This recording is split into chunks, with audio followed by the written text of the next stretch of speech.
King of the North.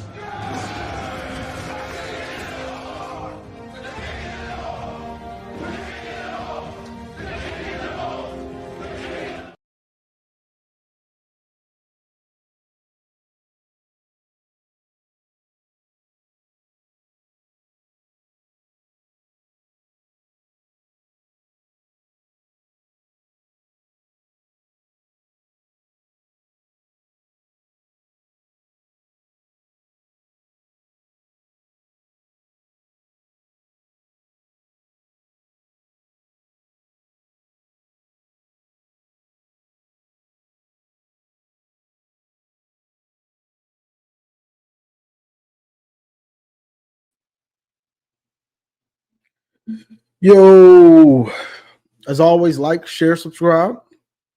Now let's just get into it. So this is the call-in show. After Michigan defeated Nebraska 30-27, I believe, was the score.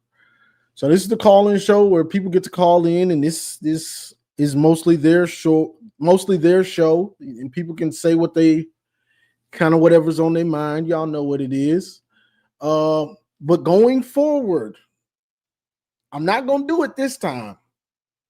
But going forward, I'm going to be wanting donations for each hour, similar to the Thursday call-in show with TJ and me, and then their post-game show. Similar, same thing, except it's not going to be as much. You know, these lives are good content, and they're time-consuming, if you know what I mean. So that's going to be going forward. We're going to go 50. We're going to go 50 an hour. That's going to be the start. Today, it ain't got to be today, but going forward after this week, yes, 50. A hot 50. Exactly. Aaron is on board and knows what's good. Apples ain't cheap. Produce ain't cheap anymore. You see, we ain't had no apples yesterday.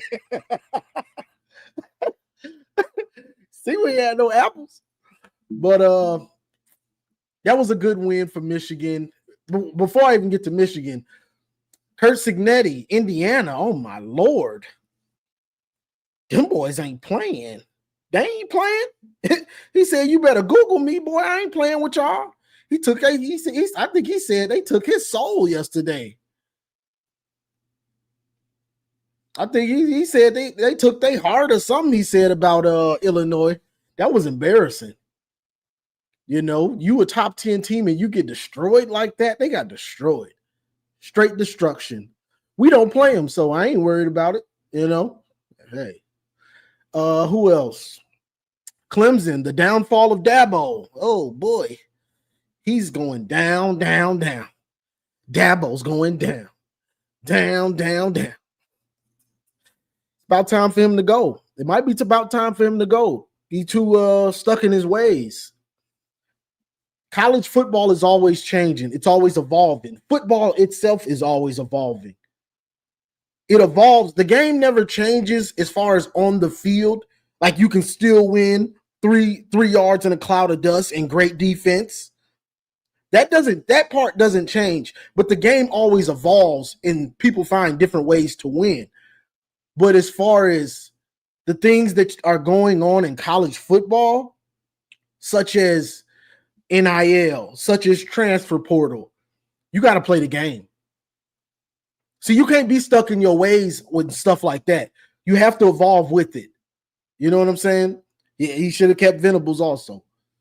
Like you have to evolve with it. That's just life. You got to evolve, Dabo. You want to be stuck in your ways? Well, Clemson going to go back to being just a average team or just a below average team. That's what's going to happen. So I know some Michigan fans are kind of mad about the game because we should have blown out Nebraska. But look at it this way. You could be Clemson. Look at it this way. You could be Florida. You could be one of them. So, hey, it ain't so bad over here right now. Let's take it week by week and get better. We're going into a bye week. So there's a lot of opportunities for guys to get better. Jayshawn Barham, I'm about to drop the link too. Jayshawn Barham he's a monster on that edge. He is wreaking havoc. And I know I've seen people saying TJ Guy is mad. I don't know what he's mad about. TJ Guy was on the field a ton yesterday. I don't know what you mad for. You better just be trying to get on the field when Barham's on the field. Because in a minute, Barham's going to be drawing a lot of attention, and that's going to open you up. So you best just be trying to get on the field with him on the opposite side of him. So he's getting the attention and you getting the sacks. That's what you best be trying to do. The wide receivers, they not catching. I mean, between Goodwin and Samaj, them boys every game they gonna drop a pass. Only thing I can say about Samaj is at least he made up for his drop with a big time first down in the fourth quarter. He made up for it with a big time. That was a big time first down he got, because that pass wasn't at the sticks. It was like 4 or 5 yards from the sticks, and he made a dude miss, fought, and got the first down. But Shannon Goodwin, I ain't got nothing to. I guess I could say he blocked well in spurts. He blocked well, but as far as catching, and it's sad to see because he can run routes. So I'm Fred Moore. What bothers me about Fred Moore is Fred Moore's fast enough to get jet sweeps. He's fast enough to catch a screen. Like this dude can run. This dude can run. Give him a chance. He can't get a jet sweep. I saw him out there blocking Fred Moore, that is, but we can't get him on a screen or a jet sweep. He's fast. That's what confuses me. But Andrew Marsh, need to see more of him. We need to get some bigger dudes. That's just that. We need to get some bigger dudes on the field. I hate to break it to you. When you ain't that big, when you're small in stature, guess what? Your hands aren't that big. So when you catching a pass that's coming in like a rocket, you're going to have bigger. I saw you, Dot. I was going to bring you up. Steven. I saw you in there. But if your hands ain't that big, you're going to have trouble catching the ball. That's just facts. That's a big a dude that's 6'2", a dude that's 6'1", 6'2", 6'3", 6'4", 6'5", their hands are huge. You see Marlon Klein ain't got a problem catching them. Whoop, give me that. Give me that. Big 6'6", 6'7" dude. Give me that. Thank you. He eating up them lasers from Bryce. Who was the other tight end was too. Them boys ain't had no problem catching it because they're big dudes. So their hands are probably the size of both of my hands. You know what I'm saying? So that's just the facts of life, But put in the work to get better. Hit the jug machine. And I saw TJ. I'm about to start bringing y'all up though. And after I say this, I saw TJ say, "How's he going to get better in 2 weeks, bro?" You can get better in 2 weeks. Catching is something. It's just mental. What are you doing every day? I'm hitting the jug machine, 1,000 balls, no pause, 1,000 balls from every angle.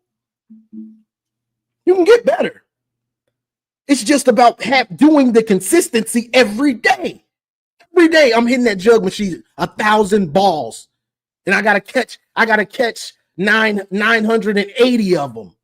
Or until I catch 1,000, I'm not leaving here. What's the problem? What's the problem? So I'm about to start bringing y'all up, y'all. What up, Steven? What's going on, Johnny? Not Man, much. I ain't gonna be here long, man. But I liked the game yesterday. I wasn't really impressed with Nebraska anyway. Not saying they're not good, but You never are. Raiola. Well, You never are. yeah, it's funny how when me and my friends we were here, and he said he was like, I've never seen somebody want to be another man so bad. Like Dylan Raiola, I don't understand why he wants to play like Mahomes, man. Like he makes some of the same, like in your words, your term, bonehead. He makes some of the most bonehead plays I've ever seen. Like he doesn't have an identity, but good win. I'm gonna say this, and like I said, I'm not gonna be here for long. To me, today, Michigan has the best running back in college football, in Justice Haynes. They have the best defensive player in college football, in Jayshon Barham, and they have the best running back tandem in the conference. I ain't going that far with that. Well, I didn't ask you. What I'm saying is, I just think that these guys, and they're improving every week, and I like that they're not set because I would rather them be improving every week than to look like Oregon last year. You know how people told Oregon they were this and they were that, and they lost the first playoff game. I would rather have Michigan have something to work on and eventually let it click, as opposed to people telling them they're unstoppable, because this team doesn't have as much leadership. And I also say the D-line, the way they're playing, they don't have 2 first-rounders in the middle. But that D-line, they're 9 deep. They got after Raiola. And Nebraska's offensive line was leaky at best. But we can't discount the fact that them boys got busy on that dude. So Michigan's going to be scary, man. Once Bryce figures it out, it's over with. It's over. Because he's still learning football. Yep, he's still learning. Yeah, Haynes has earned that title to me. Barham has not earned the title of best defensive player in the country. I mean, I didn't ask you, though. Crazy. That's my opinion. I didn't ask you. I get it, but he hasn't, bro. That's your opinion. I didn't ask you. Okay, how has he earned that? 1 game? No, multiple games. So then once again, I said to me. Wait. Y'all said to me. I didn't ask. I didn't make this a poll. I said to me, you're not going to change my mind. So if you want to say something different, okay, look, don't man, piggyback on what I said. You could be a sunshine pumper. That's fine. No, it ain't about sunshine pumper, bro. I don't know you to even talk to you. You might be a Michigan fan. Do you think he's the best defensive player in college football, bro? Didn't I say to me? You know what to me means? You know what to me means? I don't know if he's the best player, but he's the best player on our team right now. Like he is. Yeah, on our team, but to call him the best player in the country on defense. I said to me, I didn't ask you. I didn't ask you. I said nothing about. I didn't ask you. I didn't ask you. Once again, you're not listening. Let me ask you. You're not asking me. No, you ain't asking me nothing. I don't want to talk to you. I said to me. You can't answer it. Now you can talk. No, you talk to Johnny. No, you talk to Johnny. Don't argue with me. I said to me. It is what it is. He's giving his opinion on him, so it's not really. Right. Who's the best? I'm just trying to understand the opinion. Like, is it you really don't have based to on one game? I said to me. Do you not understand what to me means? Yeah, I'm trying to get. Okay, let it go. If you understand it, let it go. Just let it go, bro. Let it go and talk to Johnny. You don't have an answer for it. Just talk to Johnny, bro. Just talk to Johnny, bro. There you go. It ain't hard. It ain't hard. Who's the best defender in the country, Ben? If it's not. First of all, I hate the team, but Caleb Downs has earned that. Caleb Downs. It is what it is. Caleb Downs has earned that. You can hate them, whatever. He's earned that. Jayshon Barham has had one elite game after changing positions. He has not earned best player on defense in the country. That is an insane statement, but we can move on. We're done, but that's to me. Once again, you don't understand. I said we can move on, man. Okay, but I said to me. Like I said, everybody ain't said nothing. That's you. To you. You see how that works to you? 99% you ain't guaranteeing nothing. That's too, bro. It's to you, my man. Just talk to Johnny, bro. I ain't talking to you. It ain't hard. It ain't hard to just talk to Johnny, dog. We can move on, bro. There you go. Okay, so in terms of the game, let me make my in terms of the game, this is my thing, bro. A lot of the things we did in that game, I think are very fixable. First of all, Johnny, I don't know how you feel about this, but Wink's got to stop doing and I know it was a disguise, but he's got to stop doing everybody up on the line, keeping guys no safety help, whatever, and whether it's blitzing or or dropping out, it's a terrible formation / play call that gets cooked every time. He's got to stop doing that. And that was a long way. That was a long way for Barham. I mean, not Barham, for Hillman to have to drop. He probably would have got there and Raiola would have saw him and then not went there, but he ran into the ref. So, but he does need to stop. It never works. And it almost never works. It never works. And then also, they got to get into these players about these undisciplined penalties when it comes to taunting, because they did this against New Mexico too, bro. It's like completely unnecessary. That's 1. 2, you got to call a timeout with 20 seconds left. You got to call a timeout with 20 seconds left. They're going to punt. You pretty much told them, hey, there's no risk for you guys to just throw a Hail Mary here. You got zero risk of doing it. I think Biff was just happy to try to get into halftime. I think that's what that was. But he got masterclass by Matt Rule, and it burned us. But the taunting bothers me because y'all too cocky. And y'all ain't proved nothing. Y'all too cocky, too much taunting. All this, like, bro, celebrate, do your thing, but it's too much taunting and cockiness going on all game. Like, chill out and blow these folks out. And then if you're constantly blowing teams out and having the results, okay, get cocky. Y'all that team. Y'all ain't proved that yet. You need to be fundamentally sound and doing it right. You do it right first. Then you can get a little cocky and add a little spice to it. But do it right. My thing is, do that if you up 40. Do that if you're gonna do it. My opinion is don't do it at all. Like, it's not. There's no point in it. They're doing it all the time. That's the problem. Yeah, they asking for it. That's the problem. Yeah. Okay. Let me go right quick. Are you done, Ben? I'm sorry. No, you go ahead, bro. Okay. Hey, what's up, Johnny? What up?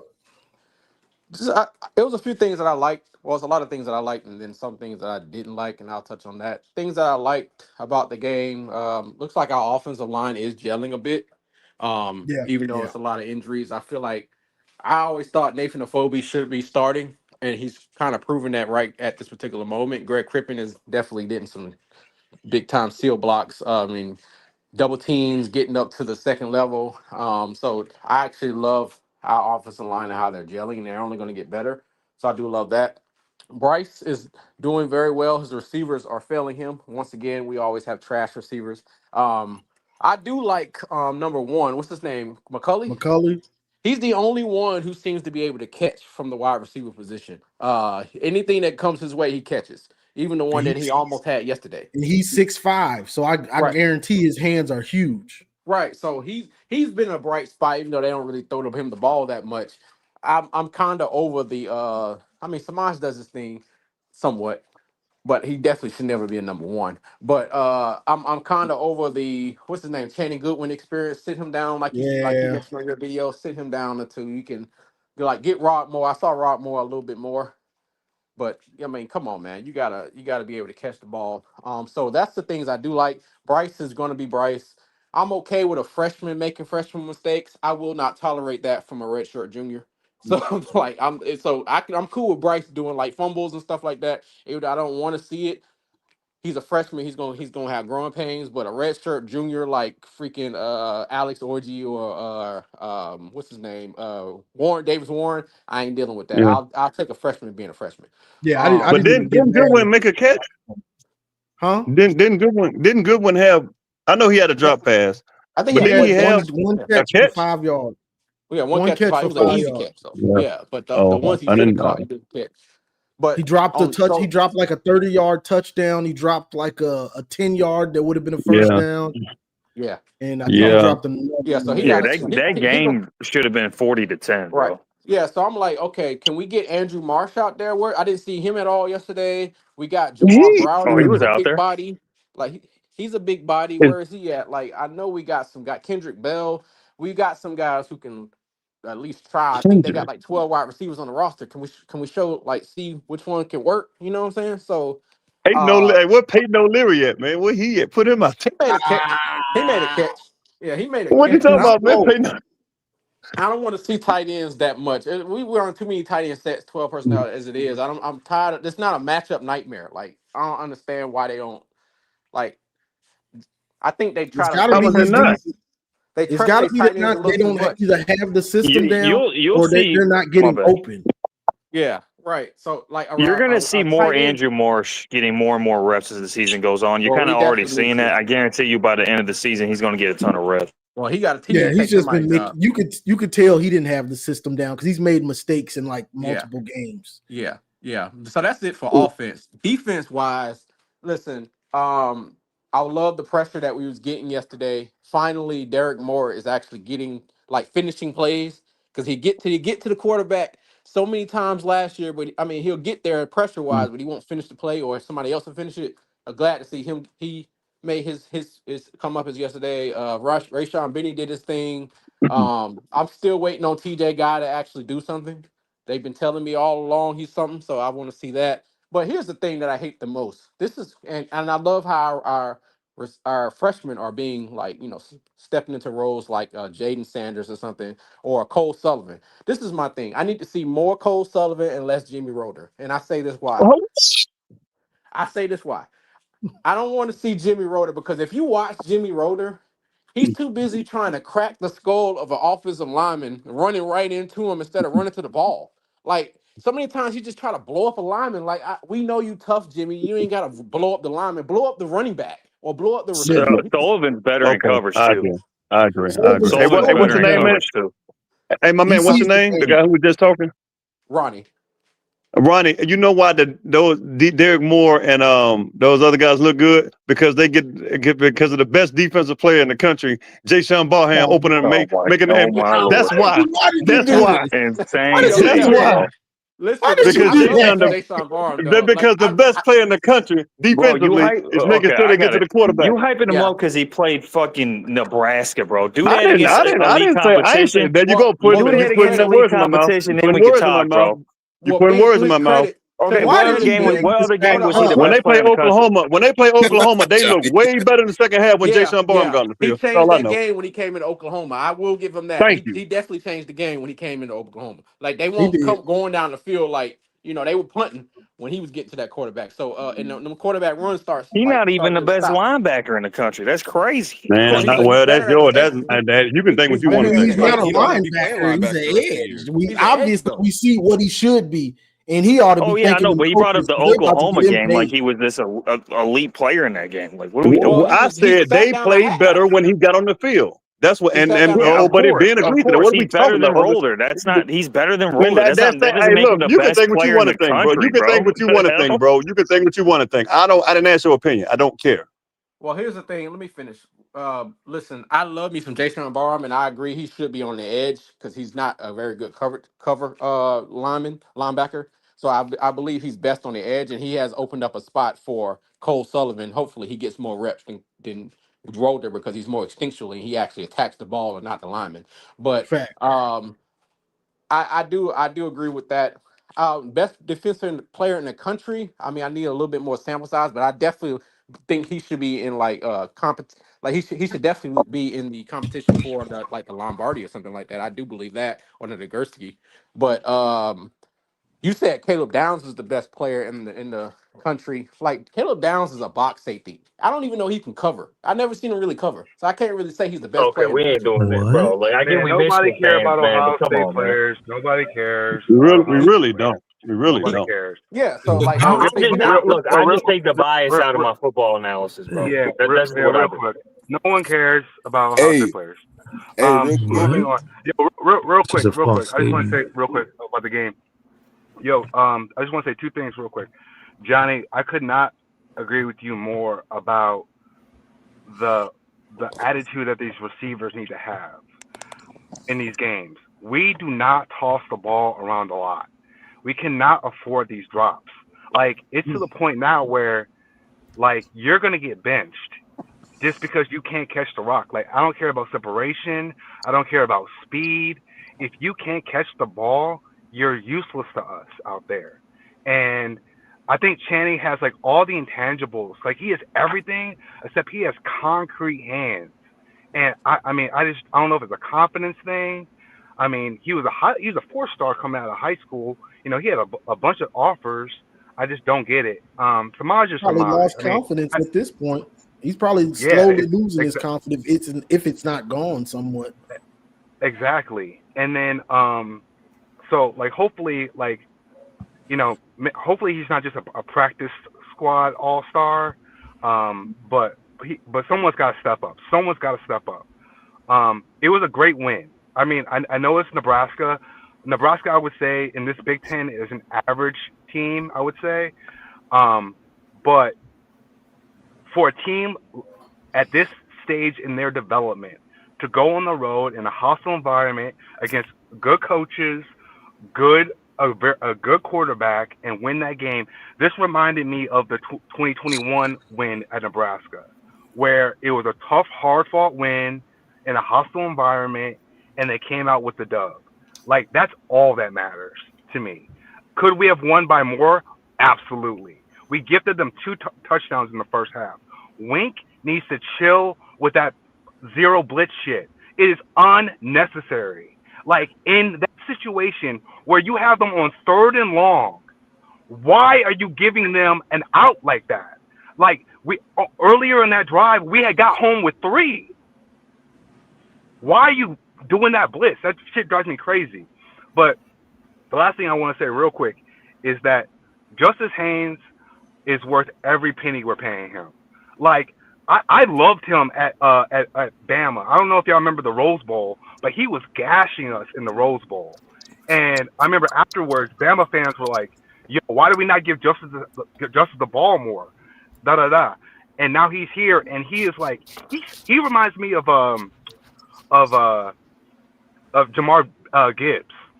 That's who he reminds me of. Like, he has got power, he's got speed, he's got vision. He is a complete back. And if he keeps rolling like this, he's going to be an All-American and definitely in New York in December, for sure.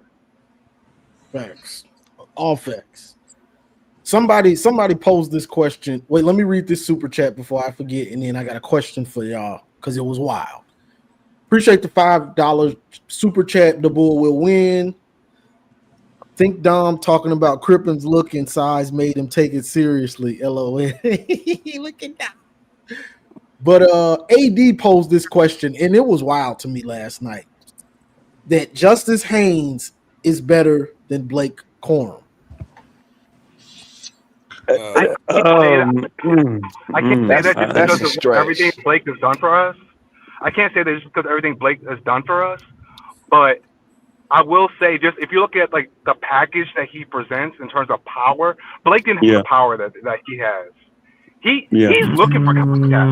He's looking for contact. I mean, to me, Blake was he would have won the Heisman that year if he hadn't got hurt in the last couple games. Yeah, he went to a Heisman that year. That's fact. That's fact. Yeah, that's what I'm saying. Like, I wouldn't say that he's. That's what I'm saying. I wouldn't say he's a better back just because of the body of work that Blake has is more complete. It's too early. But I'm just talking about in terms of the package that he is now. He's definitely. I mean, listen, it's only been 4 games, but if he continues at this trajectory, he can definitely have one of the best single seasons of any Michigan back, up there with Blake Corum. He doesn't have the body of work, but he is a more talented back.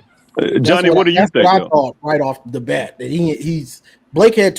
He's more talented. 2022, Blake had a ton of yards. 2023, Blake had 27 touchdowns. Yeah, I need people to understand how many touchdowns that is. 27 touchdowns is crazy. Yeah. If he hadn't got hurt, he was on his way to the Heisman, or at least challenged for that. Yeah. He definitely going to do it. Got hurt. People forget that. Like, and shout out to Donovan Edwards when we won the Big Ten that year. He got up there on the stage at the ceremony and said that. He was like, I'm up here. We had a great game, but praise to Blake, because if he didn't get hurt, he would have won the Heisman. And that's a fact, dude. The fact that he came back the next year was huge for us. But here's what I'll say: Justice is heavy, but just like I love Blake. When Blake put on that extra muscle, his breakaway, he already didn't have much breakaway speed. He just got slower. He ran at angles. Yeah. Justice, it don't matter what. Like when open field, it's over with. it's over with. Yeah, Like his you ain't gonna gear, catch. Justice top isn't gear more is up there with like Donovan. I would say like his top gear is definitely up there with like. I mean, I think at top gear he's got like Olympic level speed, man. He's gone, No, you dude. good. Gone. He No, kind of reminds me of definitely- Chris Perry in a way. Well, I say he is the break. I would say he's the breakaway Yeah. speed, maybe even more breakaway speed than Donovan. But he's got the shiftiness and the toughness of Blake. Yeah. He's the best of both worlds. He's if you fuse them, that's who he is. I Basically. agree with Yeah. that. I agree with I that. think he's But got like can the he catch, vision though? of Blake. Yeah. Yeah. But you know what? But you know where he's slacking though is pass blocking. Pass blocking, yeah. He be throwing a chicken wing out there sometimes, man. Like that's the What? only That's thing why that he kinda didn't kills play me. as much at Alabama. Yeah. I think yeah. it's that and the fact that they had a deeper. I think it's that and the fact they had a deeper running back room. Bama was stupid for letting him go. Period. They should like No, because they're you too have to- busy one dude wearing said the earlier wave, when he bro. was running all over But you have Michigan to and Rose remember Bowl. that they stopped doing it. Milrow was the leading rusher at Bama, so Yeah. he was getting all the carries really. Yeah, but hey, let's give Jordan Marshall his props too. He got busy yesterday. I mean, hey, look, Jordan ran with the passing yesterday, and I'm like, He's a seeing volume them back. two. I know people like Singleton and Katron Allen, but man, He's gonna keep if getting better and Michigan better, played too. them boys, I don't know. I think Justice and Jordan would get them boys some fits, Um, man.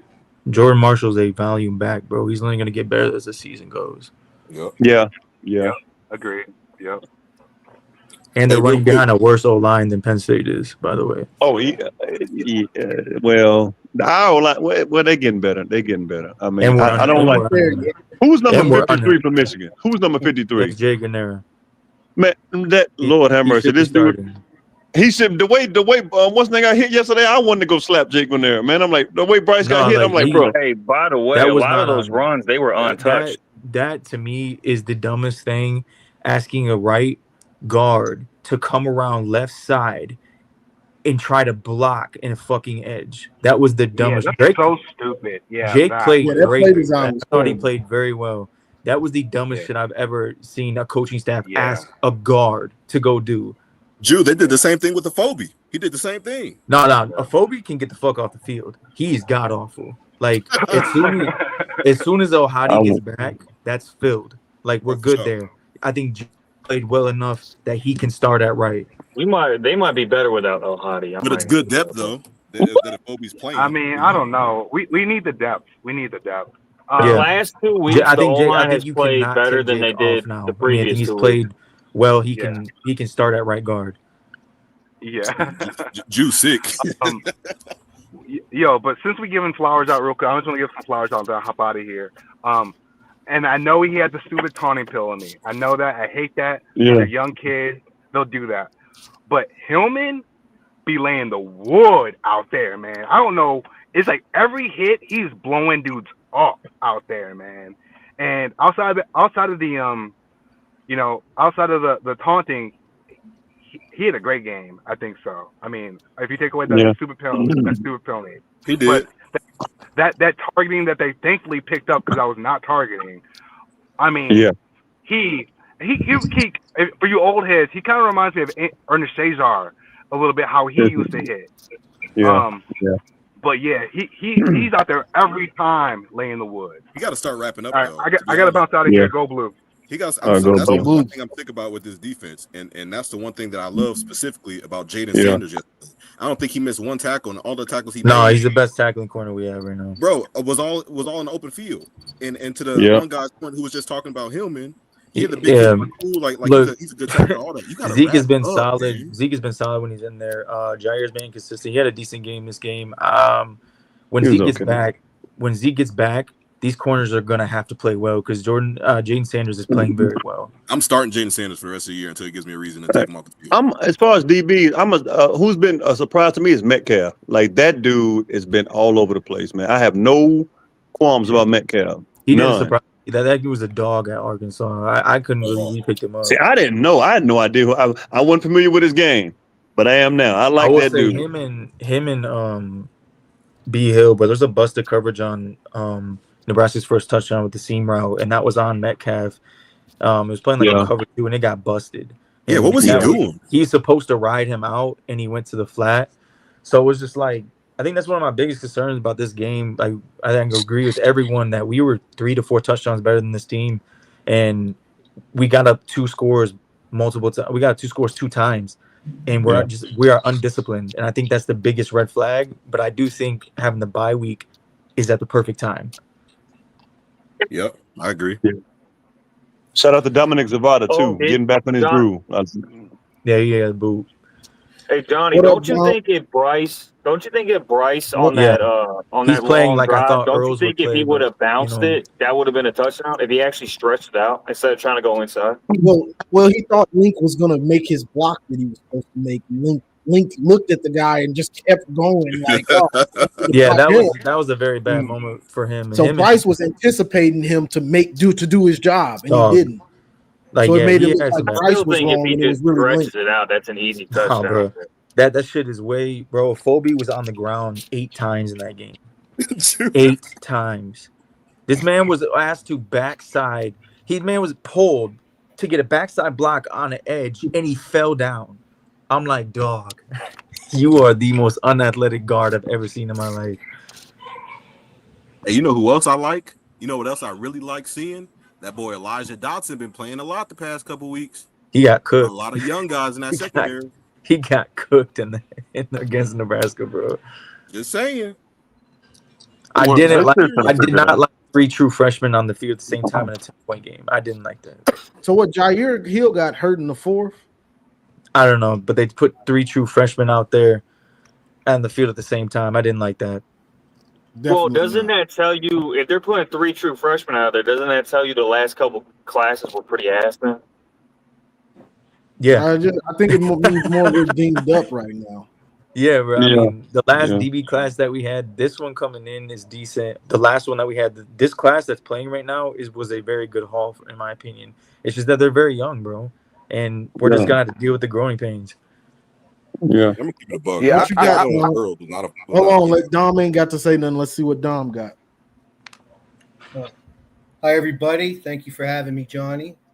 And thank you again for hosting, Johnny. I mean, Sunday afternoon, NFL football, your dog, woman, you got plenty of other things you could do.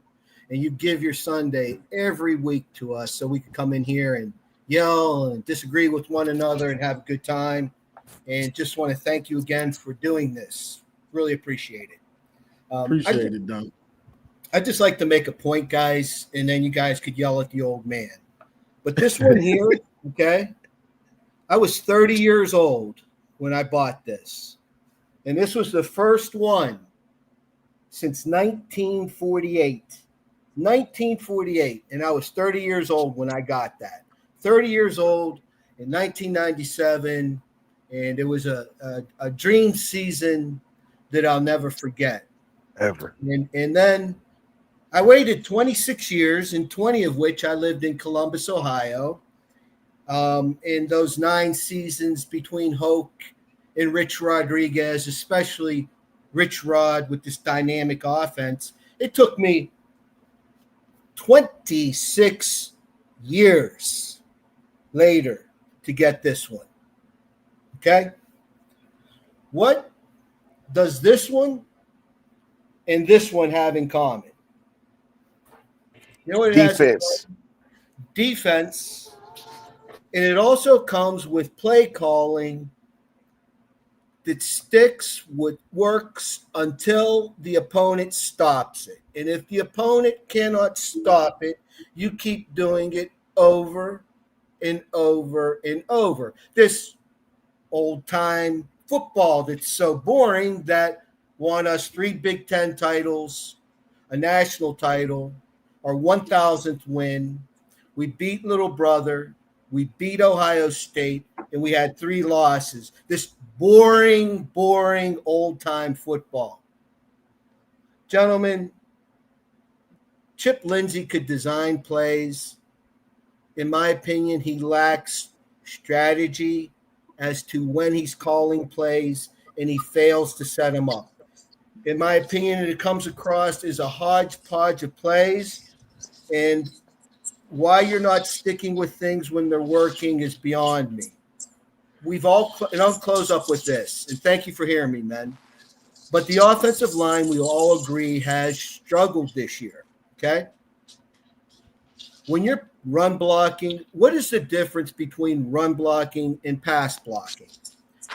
Run blocking, you know where you're going, you know who you're going to hit, and you drive off the ball and you initiate the contact.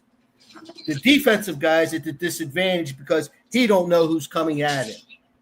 And you do this over and over and over, and you wear down that defensive front. Now, on the other side of the coin, pass blocking, the ball snapped. Now you're on your heels as a lineman, right? You're back and you're looking. Who are you going to cover? You are receiving. It's passive. You're receiving. So, in my opinion, and Johnny, I appreciate your review last night.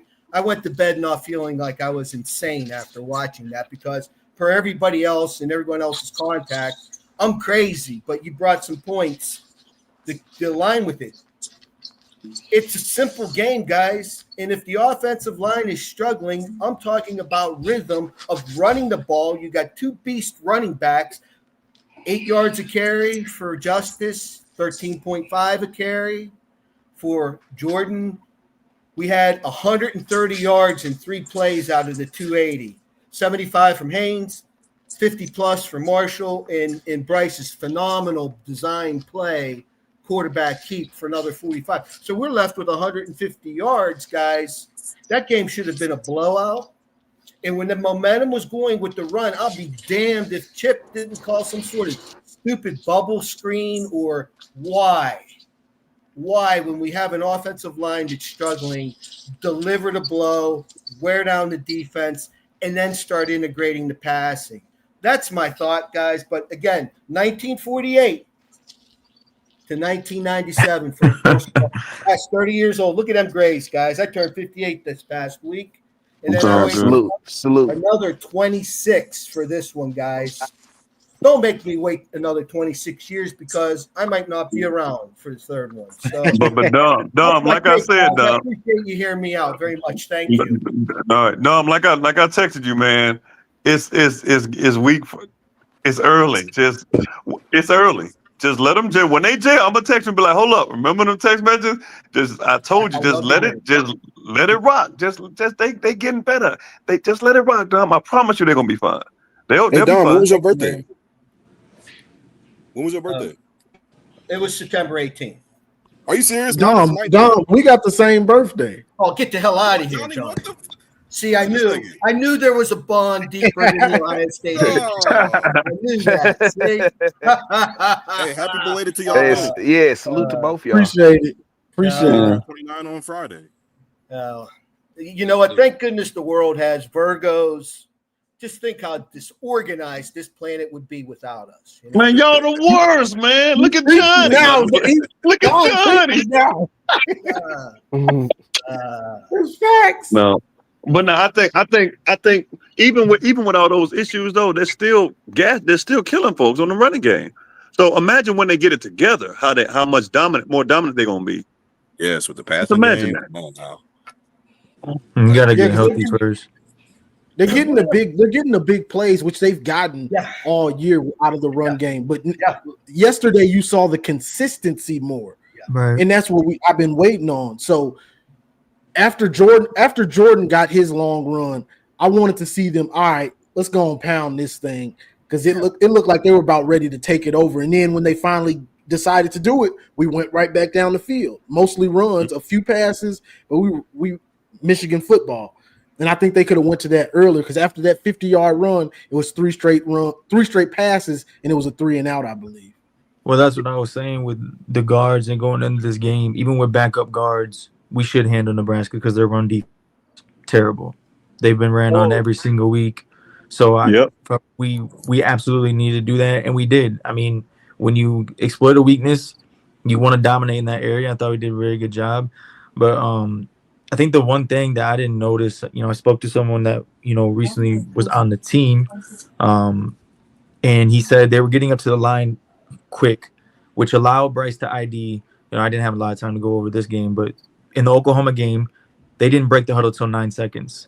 and they were in tight formation, not allowing Bryce to ID the field and make checks at the line of scrimmage. At Nebraska, they were getting up to the line quickly, allowing Bryce to make checks, IDing the defense. This is why I think he's way ahead of schedule, because when you allowed him to do that, he did not make mistakes, and he only missed 3 throws in this game. He had 7 drops total. He played more than fine.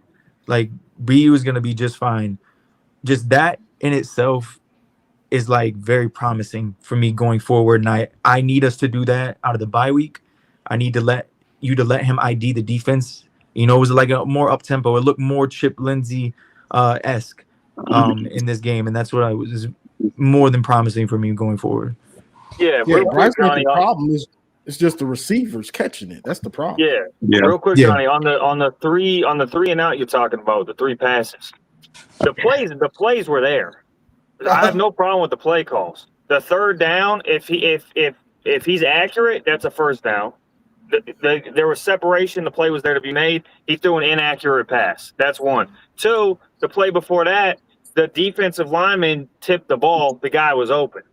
We could run the ball, but the plays were there to be made. They just weren't executed. I have no problem with the offensive game plan at all in that game. This is the thing. This is the thing. Real quick.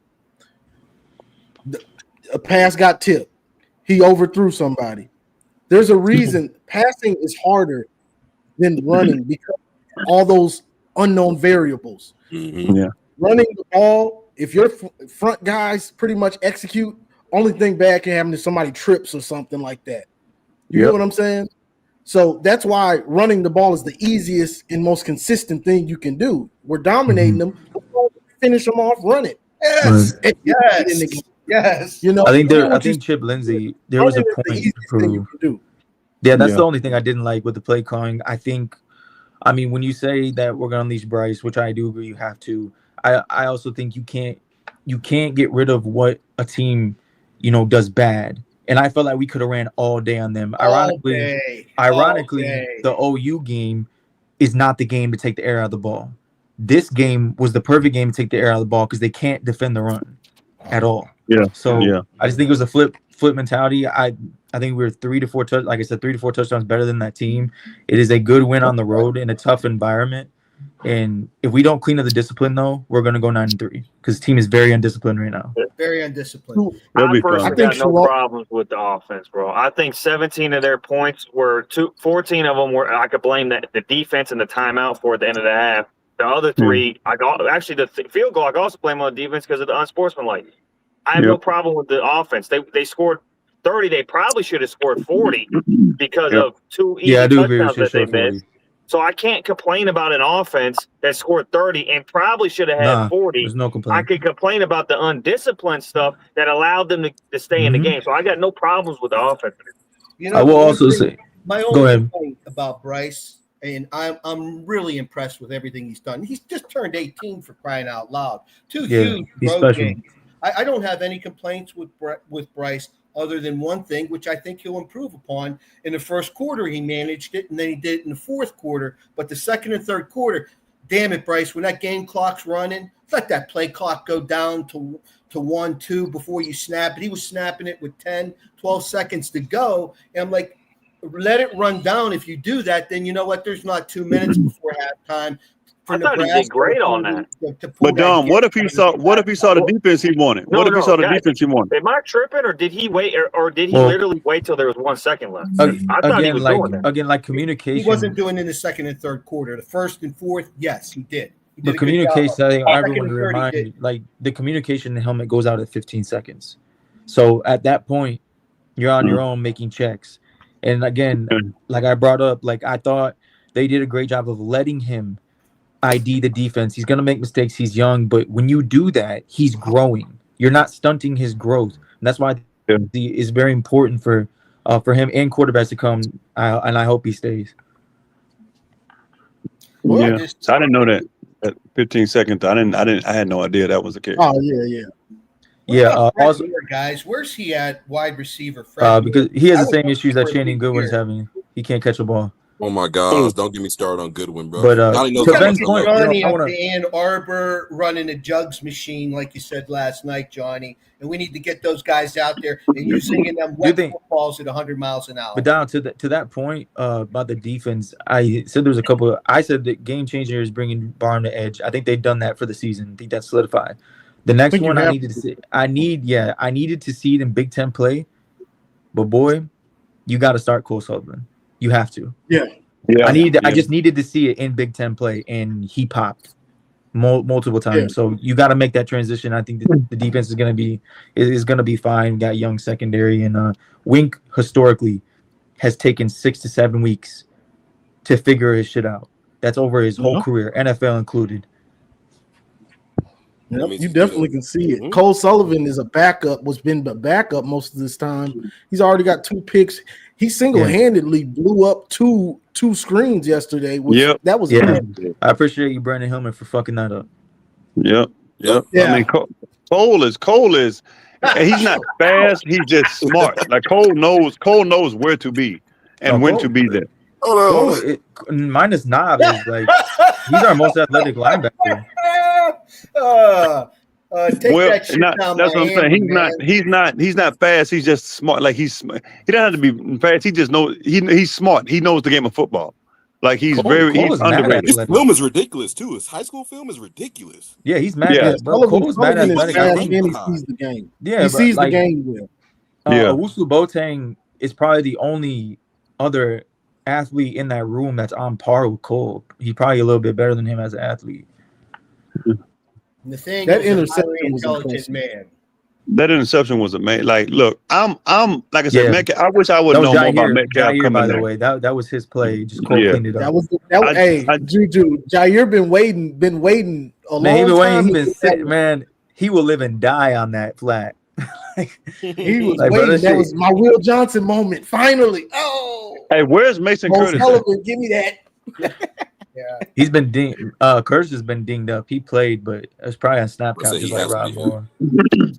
Again, we got to get healthy, bro. Like, I mean, it's that simple. Yesterday?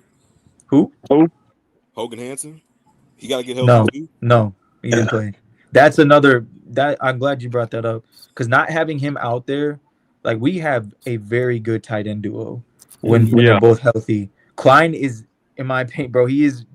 I want to call him the best blocking tight end in the country. But I'm gonna save it for later in the season. And he's improved route running. Hogan is our best route runner and pass catcher, and he helps the wide receiver room. So not having him, it hurt in the passing game. He was for probably sure. one of the best blocking tight ends last year too. Klein. In my opinion, I think he was. Oh yeah, bro. Like, bro, he's 6'6", like damn near almost 260. He runs a 10.8. Like, that's a he's tight end right there. Yeah, he's a complete tight end, bro. He's a complete. Well, I'm glad Rob Moore is back. Thank God. Even though he didn't play a whole lot, I think having him out there, he sees the field. It's almost like when you play Madden and you tap a button, it's like it's green, all them green lines and all that, so you know exactly what to do. I'm like, yeah, that's Rob Moore out there. He can get everybody in line, and thankfully he plays with the best defensive player in the country, Jason Barham. So that's gonna make everything better. Everything better. You just gonna keep pushing that on. You're doing right. No, because I wanted to say something about what Doc said earlier, because I think you can make a case for a good amount of people. It just depends on what your standards are. But I wanted to say this: I think you can make a legit argument that Barham is one of the most, if not the most, disruptive player. But I also dropped a name in the chat. Someone who I like a lot is Ruben Bain out of Miami. So it just depends on where you go, because Jay Sean is 6'4", like 250, but he can set the edge just like Derek Moore, and he can obviously rush the passer like an Abdul Carter. So that's actually a great point too. Ruben Bain has earned that title more than Jay Sean has. Oh man, Ruben can be second. Ruben can be second. But Ruben Bain is a beast. Ruben Bain is built like a. Ruben can be second. He can be back. He can be number 2 in the country. Bro, Ruben has been tearing it up every week. He's tore it up against. I mean, what are we doing? Man, I mean, Ruben can be Jay Sean, Ruben, Tomato. I say Rosalini. I'm taking Jay Sean. My money's on Jay Sean. I think Miami got the best team in the country. I will say that. That team. Wow. Yeah, I think Miami's team the is most loaded. complete team. I think Miami's the best team in the country. I Over just right Ohio now. State, Stephen. How dare you? I'm just right now today. They're the best. I wouldn't if they had to play Have any you been team in the drinking country, today, especially bro? top 10. I'm taking the Have you been Hurricanes. drinking today? I agree with that. No, man, No, I don't drink. Miami ain't the best team in the country to y'all. Well, that's just to me. I ain't I'm gonna with put it Doug. out there. As of right Miami, now, as of what week Miami 2, or Oregon right Miami. now for me. So, Oregon? did anybody watch the Yeah, Washington Miami, Washington Oregon. State game yesterday? The Apple Cup, the rivalry game. I saw. Does that Yeah, I watched is that, that John. going to help Washington hosting Ohio State this week, playing in that rivalry game? And Ohio State having a bye week, maybe going out there. No, With That game's not going to Washington running back. Washington running game is going. Man, them boys. Hey, they're cooking there, man. Don't get it fooled, bro. Like Washington's a tough place to play. It'll be tough for a first year quarterback, but that Washington defense is dog shit. yeah, but that's why the offense got to stay on the field. And the offense is going to stay on the field though. They're You gonna. gotta watch how they use tempo, too. The Suck guys are gonna win by at least 2 scores, bro. Let's keep. Let's not. I got them. I got them by. I got them by wouldn't say that, 17. in my opinion. We'll see. In that stadium with that offense, they definitely gonna be able to compete. In my opinion, from what I've seen this year in college football, the only reason if they lose by 2 scores is because they turn the ball over or do something stupid. The only team that shouldn't be. Yeah, but you assuming that they will be able to move the ball well on Ohio State. That's what I'm saying. We'll see how they wouldn't be able to. Yeah, they're not they gonna can be run. able. You'll see, We bro. don't know. We don't know that. People take too I got 'em much by out of 17, these bro. matchups against weak competition. Once you play tough competition, that's when you see if an offense is actually that good. Yeah. I'll tell you, How good is Texas really? I mean, really, how good is Texas? Texas' defense is legit. Like their defense is legit. The team, no, not just the defense. The team ain't really that good. Yeah, I was no, wrong because the about offense Texas. is the offense is I was like wrong sped. about Texas. I The tell you offense what is though, sped. Ohio State got a running back. What's his name? Bo Jackson. That dude scared me, boy. Why? That Why? speed. Yeah, why? Yeah, why does he? Okay, well, okay. He ain't. Who they beating? Hey, Nobody. I don't Johnny, know. this reminds me of Dallas Hayden that one year when he went off. I guess I forget who they played, but you remember when they had Dallas Hayden and he went off against some scrub, and then people were like, "Oh, Dallas Hayden's the man," and then he didn't do anything the rest of the year. That's not true. They didn't even play him. That's not true. I get it. So his name is Dallin. What I'm saying is, fuck the Buckeyes. Nobody like, I get that. cares. We understand that. Like, fuck the Buckeyes. That's definitely the best running back they have. But that dude. No, but what you said about Dallin all Hayden it takes isn't true, my all guy. it takes is Jimmy Rowe to be out the wrong position. I've seen Ohio State running backs go off against weak competition, and then they go up against a defense and they're ass. Dallin Hayden, he got popular at Ohio State's freshman season when both of our starting running backs got injured, and he came in for 2 or 3 games, started all 3 of them, and went just off. didn't pan out, bro. That boy Garrison just woke up. It wasn't again. And then he didn't play against And then he Michigan. went to They didn't. Tennessee Because their starters came back from injuries. Oh man! Does anybody I was so glad he didn't play him. No, but you're saying something that's Justice, not true. Justice Haynes is the best running back in the country, and I don't absolutely argument against it. Maybe. Not, maybe he better than Well, like, he got more yards by himself than the Buckeyes trio. I'll tell you that much. How much football have you watched this season? We watched a lot, and we know. We said he's better. So what other running backs would you put up there? The other running back, Jeremiah Love, running back. Cam Cook or Jackson. He's performing better than Love. He's I like performing Justice Haynes. Over each other. Justice Haynes isn't better than Jeremiah Love, bro. Yes, he is. Too bad. Jeremiah Love is better than any Buckeye running back, and Justice Haynes is better than all of them. Jeremiah Love is better than everybody on Ohio State's roster. And Justice Haynes is having a better season than any running back in the country. Yeah, we're talking about did you say numbers now. CJ Donaldson was going to do something? What Donaldson at? Make this. Here come the excuse. Here come the excuse, y'all. Averaging over 4.5 a carry, being a strong runner. Okay, man. He did the same stuff at West Virginia. Yeah, Garrison. He's barely touched the ball. Whatever, dude. Whatever, man. Whatever, dog. He had 5 carries last game. Hold on. Garrison, you talking about a guy? Yeah. You talking about a guy in Justice Haynes? He got the speed and he got the power, bro. Like this dude. No, I'm not talking about. No, he does. No, he does have that. I think he had, like, if someone said they think he's the best running back in the nation, I'm not going to fault you for it. I think Jeremiah Love is more versatile. Yeah, he's I can't get around with that. But I mean, I know. I think it's ironic though because we all had like James Peoples and like Jordan Marshall as like the next step type of running back, and it's just Justice Haynes has even surprised me. I knew he was good, and I even had to convince a lot of people like he's the best running back in that room at Bama. I knew he was good, but he surprised me with his speed. He surprised me a little bit with his power, and a little bit with his shiftiness. He was just a little bit better than I anticipated. So I mean, but Jordan Marshall's coming along. He's just a volume back. No, What's just the coach's faster name than he of was last year. Illinois? Yeah, What's his the- speed. Yeah, bro, it's Belima? it's What's shit the head crazy. coach's name of Illinois? Yeah, fuck that Bro, pussy. He got gets to fucked on. if Justice gets to the second level, It's over Yeah, with. he's bro. gone. I Bro. got confidence after seeing He's him do it gone. against Oklahoma in the Big Ten. I got confidence in him pulling away from anybody. The head coach of Illinois, his name's what? Belima? Is that his Bielema. name? Bielema. Oh, that Bielema. fat bitch. Yeah, Yeah. fuck. He got fucked Let on. me ask you a question. Do you think he could sit down today, or you think his ass is still sore from the welts? Fuck Brett Bielema. I'm glad he got punched on. Man.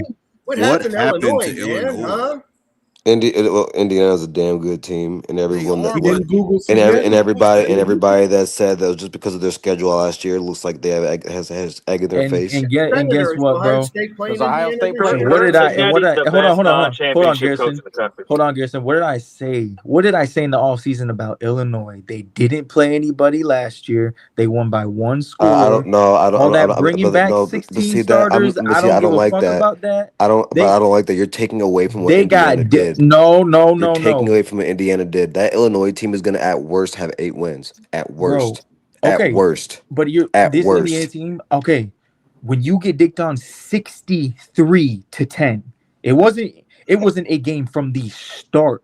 No, you can lose that game. But maybe you don't know this. Maybe you don't know this. Yeah, they were out for secondary players. Yeah, I know. Bro, oh yes. So that has a lot to do with it. And usually like my viewpoint is that usually like for teams like that, and even for like an Ohio State and Oregon, when a team gets blown out, more times than not, that's not the real indication of where those teams are in comparison. By the like way, if they played 10 times, that wouldn't happen. That Indiana team is fucking good. That's a top 10 team in the country. Google Kirksonetti, bro. He wins. Like a lot of people, like I think like we can say this now, but a lot of teams can't beat that Illinois team like they did.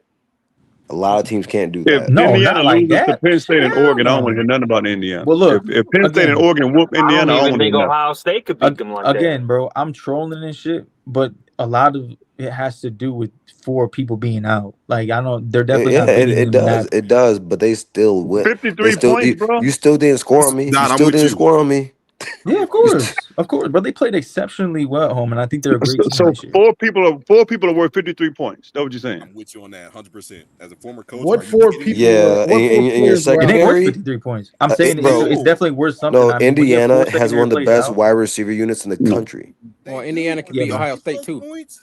and they have the best quarterback in 4 the people Big aren't worth Ten. 53 points. I don't care what you Indiana, say. 4 people. Indiana gonna beat Ohio State too, bro. But crazy. Steven, when you go Not against a 53, team but that has the it's best definitely worth something. quarterback in the conference and has a top 10, like a top 5 to top 10 wide receiver unit, yeah, those points What like any what coach 4 will tell you players that. were out? Well, What 4 Michigan players? kind of proved that wrong last year in It was November. their But I digress.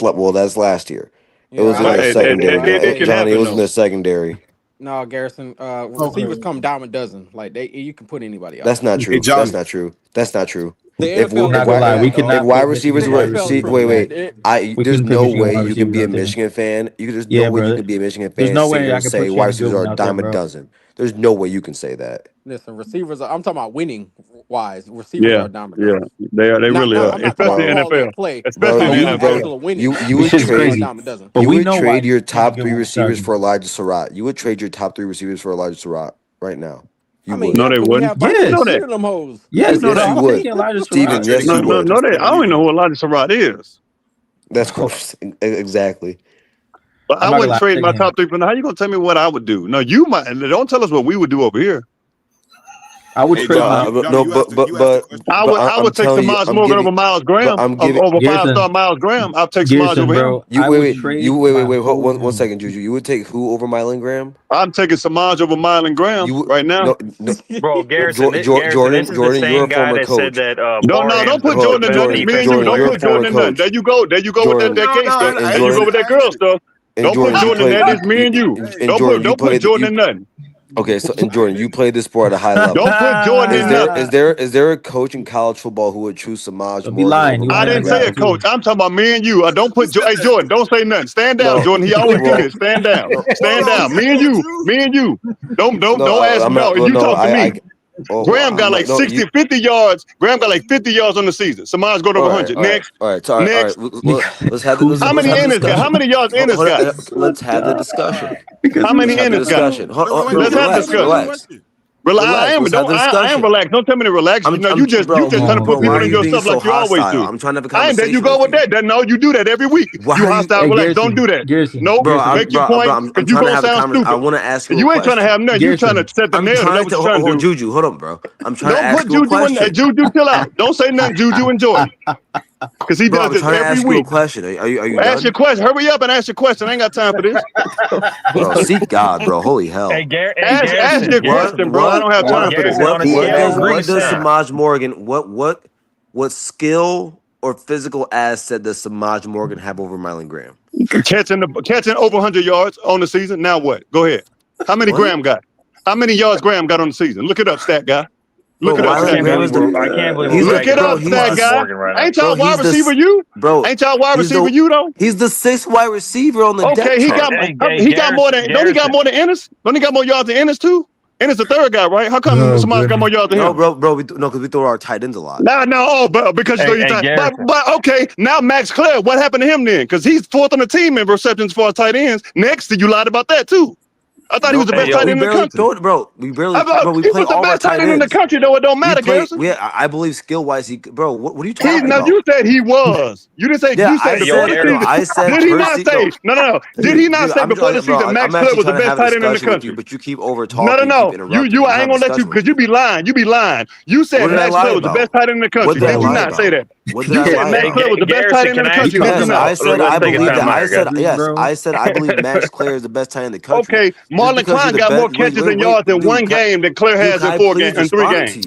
Marlon Klein has more catches and yards in one game than Claire has all season. Can I respond to you? So he lied. So you lied again. Can I respond to you? Respond. Go ahead. Make up your lie. Go ahead. Ohio's. Well, it's not a lie. Ohio it is State, about to be. Go literally ahead. rotated. Okay, bro. We've literally rotated our tight ends every single game. We rotate our tight ends a lot. Okay, you said he was the best tight end in the country, though. Why are you rotating the best tight end? Hold on. How do we go from Samaj Morgan to tight end? Ben Baller. I'm just catching him in his lives. Ben Baller. Can I ask you a question, bro? Yeah, would you choose Samaj Morgan over Mylan Graham? No, Samaj Morgan's not a great receiver. I don't know what we're doing here. Thank you. So anyway, I had a question. I wasn't talking to Ben though. Hold on, let me receiver either yet. So hold on, I want to settle. Garrison, I want to settle. Okay, Johnny, stop taping up, bro. Garrison, let me ask you a question. Great. Now it's words have meaning. Garrison, let me ask you a question. I didn't call Mylan Graham great. Make somebody great. I didn't call Mylan Graham great. Hey, Garrison, let me ask you. Ben did. I wasn't talking about you. Ben said that. Garrison, quick question though. On a scale of 1 to 10, how crazy is this statement? Jaysean Barham is the best defensive player in the country. Why do you keep bringing it? Oh, that's me. I said that. I don't care. I don't care what Ben thinks. Ben Baller, say that one more time.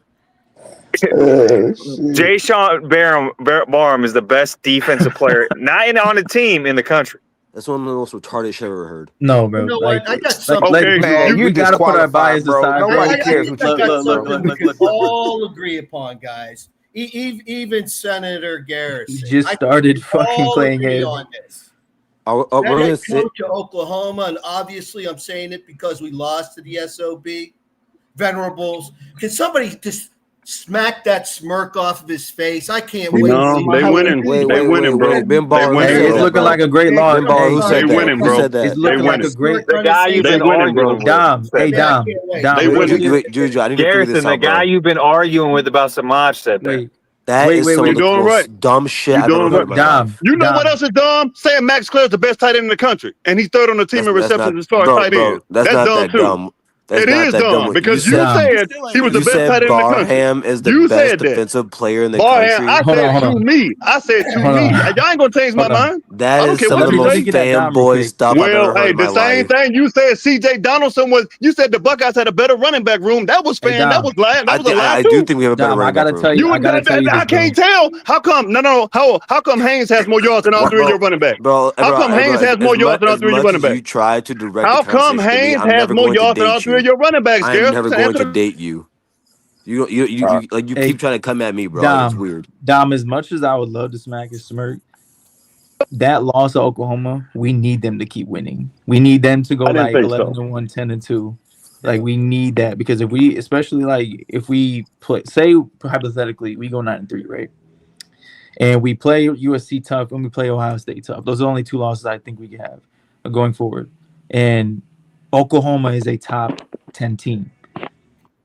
We need them to be good. Like that loss needs to stay good.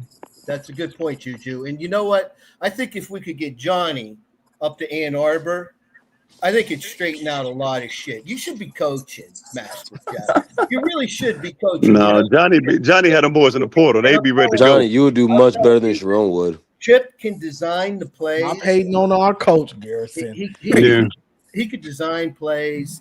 I can't even push back on it right now, bro. Yeah, see, Drew, that's what I'm talking. Stupidest shit. Nah, we're undisciplined as fuck, bro. It's embarrassing. This location on the field. Did anybody sit there yesterday during the game and like I was like, this should be like 45-3. What the hell is going on out there? Why did they call that? Yeah, bro. Bubble screen to Haynes on the sideline. The guy run the ball, man. Dom. I get what you're saying, bro. I get what you're saying, but like that's a hindsight. But that play design was actually a good play. The defensive end made a really good play. Made a great play.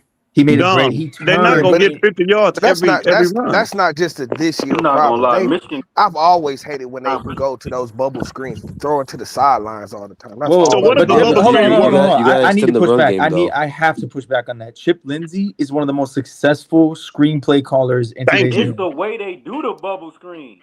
They don't do the shit right, bro. They don't block. It's not the play. It's the blocking. The blocking. When they do bubble screens, who's normally the lead blocker? I mean, the more I look at that 3rd and 3 fake, it was a fake tight end screen to Justice Haynes. Is a great call. The more I look at it, bro, like Andrew Sprague, I'm not even gonna fault him. He was looking to go upfield, bro. That defensive end just made a great play, bro. But the problem is that people know when it's coming. Like, and that's what I'm saying. That's not just a problem this year. That's been a problem for the last couple years. Like the sideline passes. Like they. I mean, I'm not gonna lie. On a 3rd and 3, I would not see a screen, a fake tight end screen to the running back screen coming. I mean, the defensive end, just like I said, he made a great play. Like it was just kudos to him. So Juju, who would you rather have on the bubble screen, Jordan or Justice? Jordan Marshall? Right. Like what type of screen?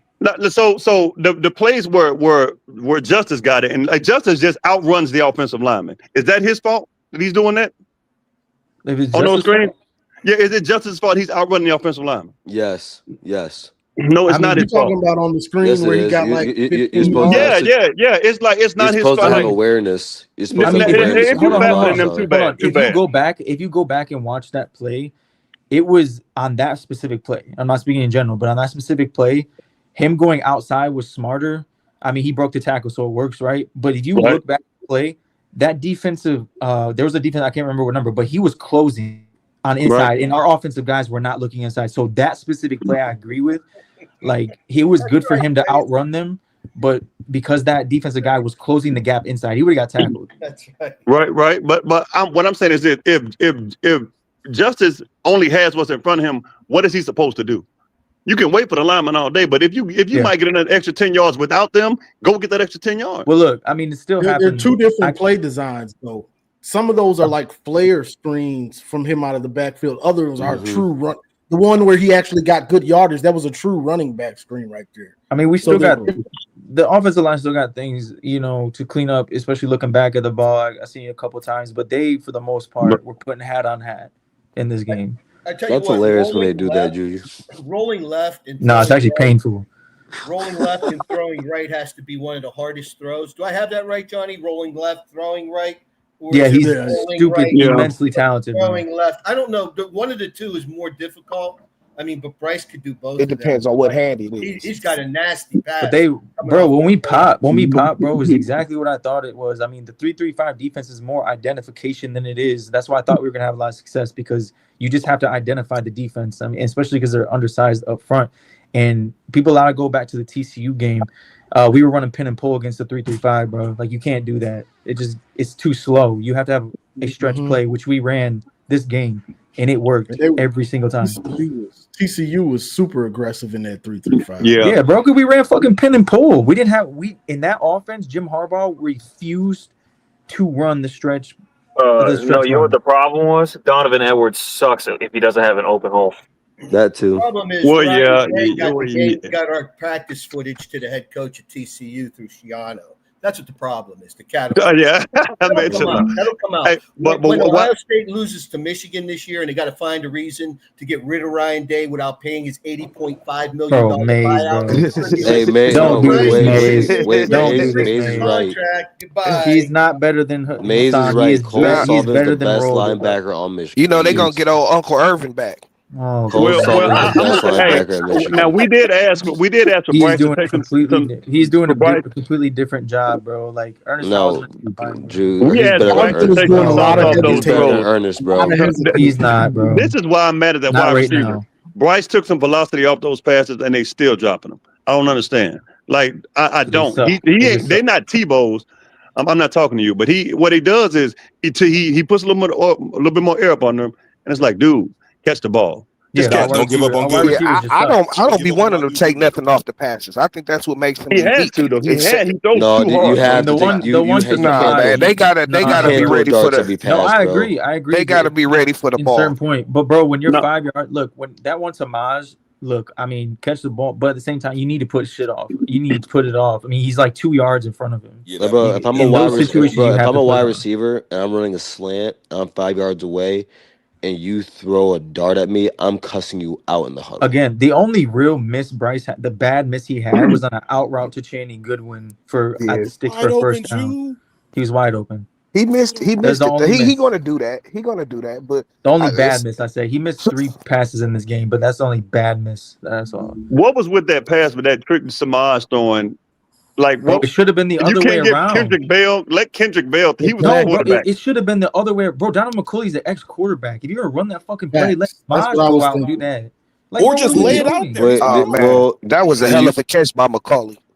Yeah, can I ask you guys a question on that pass? McCulley actually played Division I quarterback. You guys think he could have shown more effort in getting back to the ball that smashed through? Well, he slipped. Because I looked at it in slow motion. He slipped. There's no way he could do that. Oh, okay, all right. No more. He could have been 6'8". It wouldn't have mattered. But 6'5". That was a god awful pass though, bro.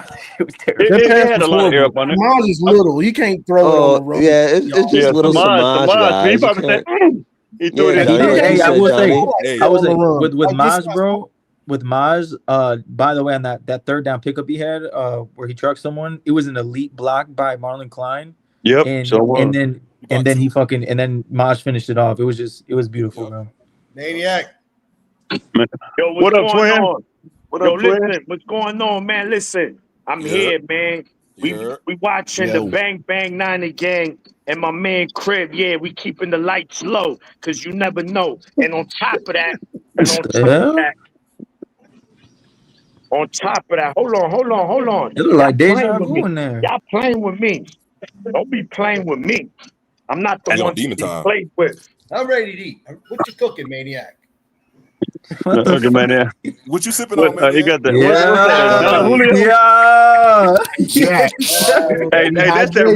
That's getting rappers caught up in Ricos right there. That's getting rappers caught up in Ricos. Wait, what's the slogan, Maniac? Hydrate with Henny, dog. Hydrate. Listen, not juju. Here we go. Henny is for the strong. Why you think their logo is a muscle? Their logo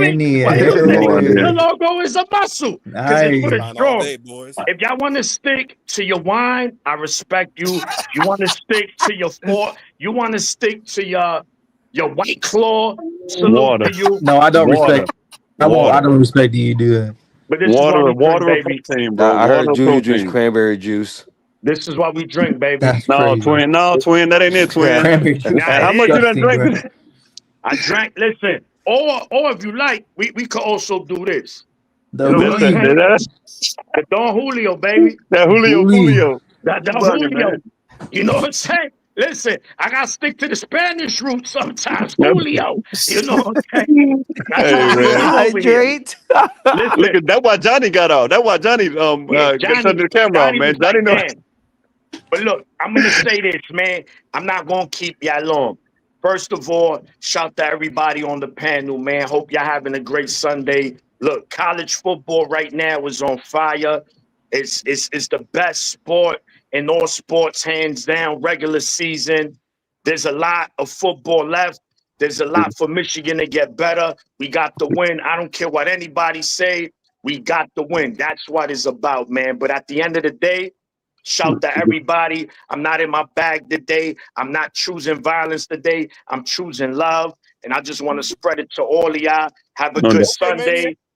Hopefully my 49ers end this shit. We the most injured team. Mac Jones just got injured. We about to put the popcorn man in. Like, yo, you could throw the ball. You could throw popcorn. Can you throw a ball? We need you in here, man. Too many injuries. Bose is out. Michael Williams is out. No bueno, guys. No bueno. But again, I'm not going to hold y'all. I love all of y'all. Real talk. It is what it is. Have a good one. Enjoy the rest of it, guys. And I'm out. One. All right, wait, Maniac. I have a question for you. It's Garrison. What'd you think of the fight? He left. Oh, he left, yeah. Oh, you talking about the boxing fight? Nah, Bud is the real deal, bro. Like he's anyway. Hey, Johnny, let me ask you a question. Nah, bro, he didn't just win, bro. I felt like he dominated that. You talking about Terrence Crawford? No, I thought Terrence Crawford won, but I don't think it was. I don't think he dominated. Man, hey, Johnny, stop it, bro. He I killed love that boy. Canelo. Yeah, I love Canelo, bro. Bud killed that boy. I thought Terrence Crawford clearly won, but I wouldn't call it domination. I can't call that domination. Man, stop it. He might have won 2 rounds out this fight. One round, really. All right, so let me ask y'all a question. What do y'all think happens? What do y'all think happens this week in the whiteout? What do y'all think happens this week? I think Oregon beats the dog shit out of them. Maybe. Either way, I mean, yeah, bro. This will be a good game. Hold on, Garrison. You can't go. They beat the dog shit out of them. No, I'm joking. I'm joking. No, I think it's gonna be a good game. I think Oregon's gonna pull out just for the simple fact that like I was talking to Juju earlier today. Over on the phone, and I was telling him like we were talking about Penn State and how they might just be playing vanilla, bro. Because we went back and looked at the scores of those games. They're still smacking these teams around. Yeah, bro. Like it hasn't looked the greatest, but they're beating the crap out of these teams. Well, that's why I said it reminds me of our 23 season because we weren't playing great at all the first couple games, you call me fat. And then they just took off. Oh. I don't know who. I don't even know who's. Oregon hadn't played anybody. Penn State hadn't played. I don't know. I ain't gonna lie. I don't care who you play, bro. When you dominating like that, shit. Because like Oregon, Oregon arguably has the best defensive lineman in the country. I don't know about that. I ain't gonna. I think, bro. I'm Mateo Uiagalelei might be the best defensive player, best D lineman, bro. I think it's a toss-up, bro, between Texas, Oregon, and Florida State. You said what? You said what, Juju? Oh, I think it's a toss-up between for what? For what? Best defensive line. I think it's a toss-up between who did I say? Oregon, Florida State, and you don't like Oklahoma's line? Wait, you don't like Miami's? No, I like Miami's. I think Florida State's is. Oklahoma got a nasty I think Miami. Oklahoma got a real nasty line. Bro, they got where's Georgia? And O-line. And they got it. Where's Georgia, guys? They're not in the top. I don't see it, man. I don't see it. I don't think they're gonna beat Bama. I don't think they're gonna beat Bama this week. I just don't see it. Everybody counting them out, but watch them at the end. Wait, you don't think Georgia's gonna beat Alabama? Georgia beating Bama, bro. What? No, I don't. I think Georgia's gonna stump a mud hole in them. Yeah, me too. And Garrison, you may be a Ohio State fan, but I feel like we got similar football minds, bro. You think they're gonna blow them out? Oh, I think Georgia's going to kill them. I don't. Hey, that might be another I think It's a people feel like mentality. people like It's a mentality. it's still Georgia, bro, and Bama's not what you think it is. Bama won what we thought it was last year, but they beat a better Georgia team. Georgia was better last year than they were That's this year. last year. You That live in hold on, that Georgia team live last in year Bama. was not that great. No, but Johnny, it's almost like a mentality. Like they went from Nick Saban beating them to the board beating them. Like it's a mentality. It's a mentality. That's about to change next week. I don't think this week. I don't see it. I don't see it. Georgia, bro. You gonna see, bro. Georgia's gonna out physical them to death. I'm telling you right now. And on top of that, they have a difference maker in Zachariah Branch. And Bama doesn't have. Okay, all right. Okay, they got Bernard. Ryan Williams, bro. Listen. I can care less about plush toy nail painting boy. They have Zachariah. I didn't really ask. Hey, you want to know a crazy stat, bro? Maybe this has changed. I haven't checked the last couple games, but I know after week 1, he hadn't had a 100-yard receiving game since that Georgia game. And that was early in that season last year. Yeah. Now they got a quarterback who ain't gonna run for 100 yards a game. And Ty who Simpson can run for. Ty Simpson could definitely hit 100. Like I didn't say he couldn't. I said he's not going to. Milroe was maybe for sure going to run for 100-some yards a game. He was going to do that. Georgia is going to dominate their offensive line. I'm telling you right now. Think so? Okay. Yeah, I do. And I think they're going to be able to run on them too. I'm telling you right now. You think Georgia's going to be able to all over Georgia? All right. Yeah.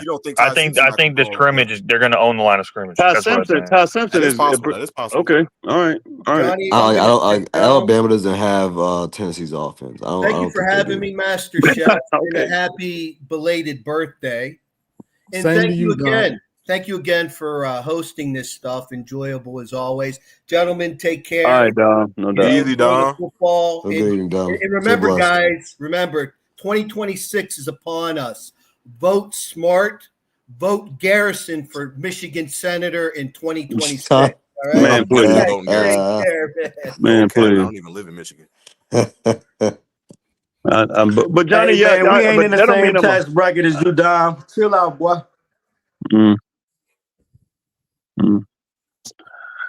Hey, do y'all think y'all could beat Indiana? Can the Buckeyes beat Indiana? I think we could. I don't know. Okay, well, you worry about them. I'm gonna hit you with I have no idea on that one. I'm gonna be honest, bro. That was bro, because before Ohio State played Indiana last season, I wasn't confident going into that game, bro. Like when you see a team dog walk teams week after week after week, that's frightening to see. And they have players in the trench like Kamara would start for he would be the best defensive lineman for both of our teams. No, he wouldn't. But speak for yourself. Yes, he would. Like, he's definitely nice. He's definitely no. Wait, which defensive lineman on your team is better than Kamara? Bro. I would still keep Derek Moore and Jayshon Barham. No, but do you think they're better than Kamara? If I'm gonna keep him, yeah. But I also said that he's a dog. He's a transfer portal guy, right? I wanted him bad. I like him a lot. I said, look, this is what I said about Indiana, and I feel the exact same. I said the same thing last year. I think Indiana's had a really good D-line last year, but I didn't think they had everything to compete with the big dogs, and that's what I saw against Ohio State. So I was on the opposite end of you in that game. But this year, I feel like they are 100% improved, especially at the quarterback position, because Mendoza can move a little bit. I think Rourke was hurt all year, but I still think their strength lies in their, like you said, in their trenches on both sides. But if they go up against, for example, a Miami, can they cover those guys with their secondary and with their line? No. I don't know if they can. No. I do think they're a very good team, though. But I don't like, the reason I'm giving them so much like props is because I don't think a lot of teams can beat Illinois. Like even with what Illinois is missing, I don't think a lot of teams can do that to Illinois. I don't. But damn, what the happened? Like what happened? Like Indy. I think if they played 10 times, no chance against Oklahoma, and we lost by 11. Yeah, I think Indiana. We literally gave ourselves no chance. You know what's crazy? Like Auburn sacked. I mean, hey, bro, Auburn sacked Mateer 9 times and couldn't win the game. Exactly, and that's crazy. That touchdown, and we almost did the same thing. That should have been a penalty. Wait. I thought you telling me? Wait, hold on. You telling me that Oklahoma sacked them 10 times and they sacked Oklahoma 9 times? Wait, hold on. Let me check. Maybe I'm wrong here. Yeah, Oklahoma I think you got that backwards, bro. No, Oklahoma. I didn't hear about that. Wait, the Oklahoma had the 9 sacks. Oklahoma had the 9, but Auburn was They had Oklahoma 10 had sacks, 9 not and 9. Yeah. They had 10.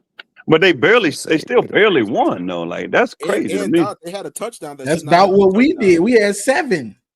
Yeah. They were in the red zone. No, well, I They mean, scored, but Oklahoma's O line isn't that good. exactly.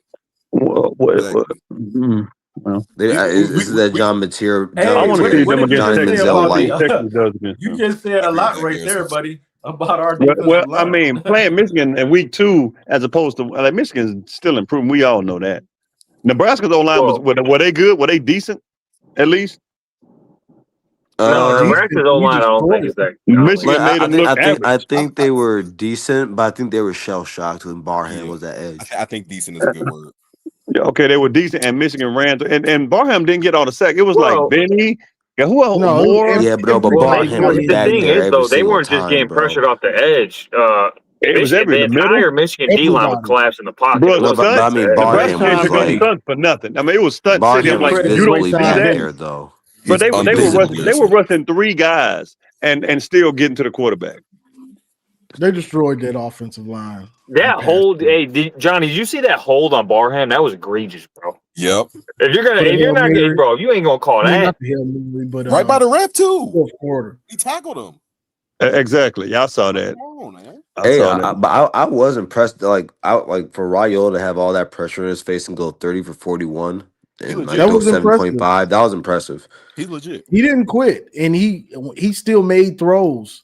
Like he stood in there. He holds the ball too long. He's getting better. He's getting better, bro.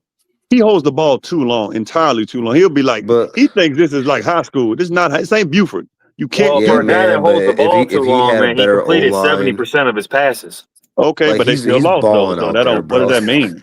Like Bryce, I take Bryce's game. He completed 70% of his passes, so I don't think it was that big of an issue. And they lost. No, like they lost, right? But like it's really clear that he's one of the better quarterbacks in the nation. For sure. Like, Yeah, he is. He is. Like he's gonna not be working scary. with a lot over there. He's not working with a lot. Hey, He Johnny, keeps how many progressing. He's passes gonna get did scary. how many passes did Michigan State quarterback get off yesterday? He played good. He played good.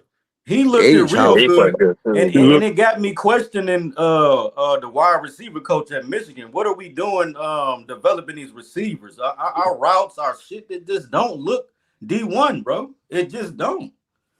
Samaj Morgan, the screen action, none of that shit look. Samaj Morgan, bro, is one of the better, Samaj Morgan is one of the most talented wide receivers in the country. And he's an athlete, and I think that he just needs some time to get used to the offense. Man, he's a Mac receiver, bro. Y'all got to stop it. That boy's a Mac. Got 100+ yards. Trill Garrison just hates Samaj. Bro, first of all, he's getting. You say 100+ yards. Almost all his yards are off bubble screen. Hey, bro. yards are yards, bro. I don't care. He's the only one getting yards off the bubble screen. When Blake Corum got all the yards routing people up and catching intermediate, bro.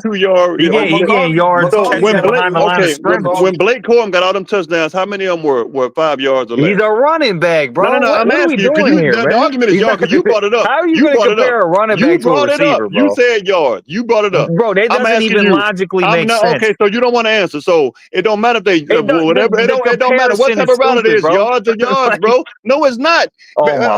So I'm supposed to say Blake Corum is Reggie Bush. Bro, you don't judge a receiver off of bubble screens. You can judge a running back off of short yardage, though. You've been trying to argue all, but you said yards. I ain't said nothing about nothing else. You said yards, right? Yes or no? Yes or no? Did you say, hold on. Okay, so that's it then. You can't judge the yards in the same way. You can't judge short yardage for a back in the same way you can judge a wide receiver. You can't do that, bro. You said yards. I ain't said Ben, let it go. This is logically dense. No, you, bro. I'm using your argument against you. You said yards. Your argument is bringing up a totally different position. No, you said what you said. Let you lose. Let it go. Let it go. Okay, bro. Moving on. Ben, I know what you're saying, bro. Let it go. Like 30 yards. We don't want you here anyway, though. Go to your page. Talk to them 10 people. That's what you do. No, man, I'm a long time listener to this Okay, channel. but you add nothing to you add nothing of substance though. You come up here and say the same dumb stuff every week. Listen, man, I know I don't know anything about football. I understand. No, I didn't say that. I said you said nothing of substance. You say the same dumb stuff that, every week. You're right. You say the same dumb stuff every week, and then you get Juju in it. Juju this, Juju that. No, you're right. No. Ben this, Juju this, Mays this, Johnny this every week. Every week. You don't. That's why that, bro. If you did, your channel would be growing. God damn it, dude! I understand that. His channel I understand that, bro. And you know what, man? And that's why to be honest with you, there's nothing more fun than putting boots on the ground, and putting in hard work. I know you're right. You're right. Hey, to be honest with you, I think Samaj would honestly be perfect in a different style offense. I just don't think the Michigan offense. No, I think if you put in a Lincoln Riley style offense. Actually, I think he actually could thrive a little bit more than he does. I just don't think the Michigan scheme fits his play style. Okay, go get ready. No, I think he'd be better at Michigan State.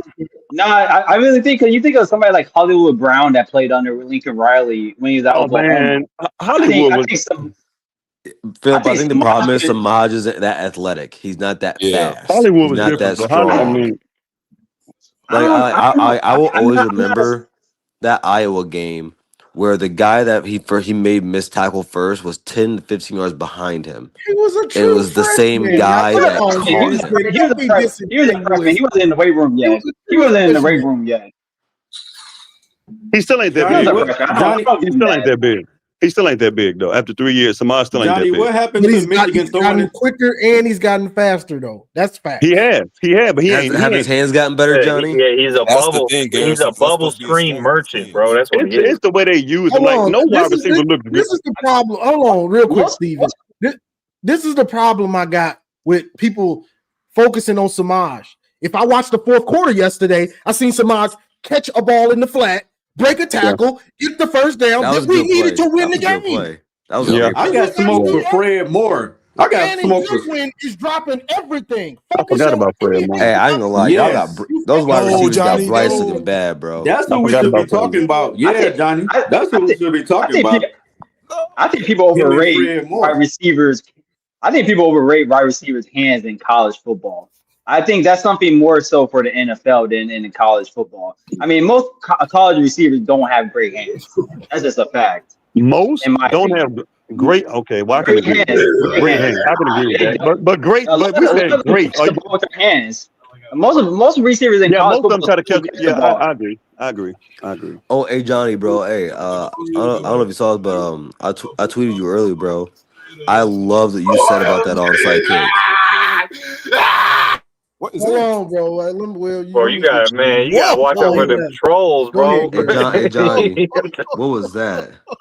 That was who has great hands though? Like what wide receivers have? Like 7 wide receivers have great hands in college football right now. Hold on, Steven. All right, my bad. Let him finish what he was saying. No, I was saying, bro. You said about that onside kick, bro. Like, because at that moment in time, I felt like Nebraska could move the ball if they needed to get down that field at that point in the pass. And that ball, we probably gonna lose. And bro, and that skip that ball took that ball is about to sky into the air. Bro, he kicked that ball great. That was a great onside kick. The way it was going out of bounds that they were because the other guys were just standing. It was going out of bounds. Onside kick. If number 10 wouldn't have got there, it was going out of bounds. Hey man, go to your eye doctor. Go to your eye doctor and have them check your eyes, bro. I think it was going out of bounds. Catch the ball anyways. They would not catch the ball. What game was you watching? Hold on. How's it? Hold on. I gotta say something. How's it gonna go out of bounds? But he was able to jump up and catch it. No, that's not what I'm saying. If he wouldn't have gotten it, the other players were just standing there looking at it. I think it was on the way. Wouldn't have gotten the ball. I don't think. Nah, bro, I can't. No, they would have. No, that's what I thought, bro. They would have got that ball, bro. No, bro, no, man. They wouldn't. They were gonna block. They were gonna block. If nothing else. Hey, Steve, you a real homer, bro. You a real homer. No, I'm dead serious. I'm not playing. From what I looked at, if the guy wouldn't have jumped, those Michigan players were standing there looking. It's like nobody was prepared to get the ball outside the guy who caught it. You talking about that Hail Mary? You talking I'm talking about Hail the Mary or something, bro? No, the Hail Mary, that was embarrassing. That was embarrassing. That was embarrassing. They should have knocked the ball down. Everybody knows how to do that. You can tell they didn't practice that. You could just tell Well, they first didn't of practice all, for they that don't Hail Mary. even do a Hail Mary if you call a timeout. But still, you got to practice that. In football, you can. No, I feel you, but that whole situation is preventable by just calling a timeout. They should have just knocked the ball down. It's not hard to knock the. Somebody tried to catch the ball. I forgot who it was. I'm only here to defend Samaj Morgan against Ben and they never planned for that situation. But you got to. Should have never been in that situation. Period. Hold on, what you say? Yeah, that's what I'm saying. I said I'm only here to defend Samaj Morgan against Garrison and Ben, because the dude is averaging like 13 yards a catch. He's got a touchdown, and I think you brought it up before I got the chance to bring it up. But he made a big time play on a flat route yesterday that got Michigan a first down that they needed. So I just don't like the Samaj Morgan bashing, and I get it from the other state fans because he did go all Tupac Shakur on y'all in the locker room in a game that I think he had like one catch in, but. But outside of no catches. And I love he had no catches. Okay, all right, cool. No catch, one catch, whatever he did. But the thing is, like, what he was saying, that's what y'all should be upset about. Be upset that Michigan players thought that 18 was a B, right, and all of these other things. Like, don't be mad at Samaj. He just the mouthpiece. Yeah. To be honest with you, as an Ohio State fan, I'm an Ohio State fan. I had no problem with him talking this smack. Y'all won the game. You could talk all the crap you won if you won the game.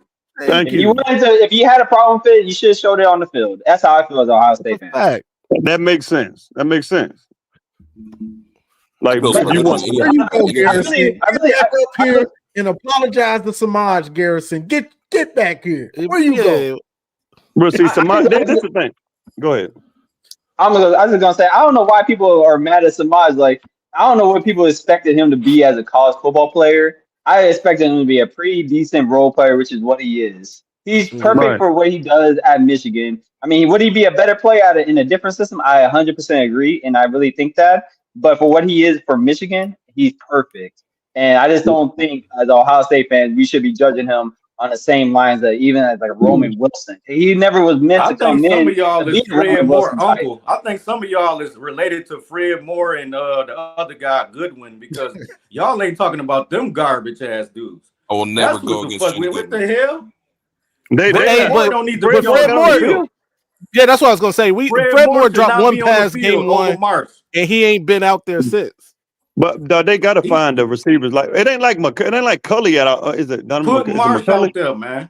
It ain't like Marsh, man. Nah. Marsh need to be out there. But I'm saying, he just got to stop messing up when he gets in. Yeah, that's what I'm saying. There you go, Johnny. Yeah, you got to stop doing it. Hold on, bro. Because we can't talk out of both sides of our mouth here because Channing Goodwin dropped two passes in his hand. On the bench. He could go. Hold on, though. How many? The dude is like Andrew Marsh is an actual true freshman. He gonna make mistakes, but you know how you go give Andrew a chance. My problem is what is so wrong with you guys as a Ohio State fan. I'm saying this. What is so wrong with just running the JJ McCarthy offense with Bryce Underwood? It ain't JJ McCarthy. You can't play him the same because I had to concede this. JJ is awesome. Bryce is just different.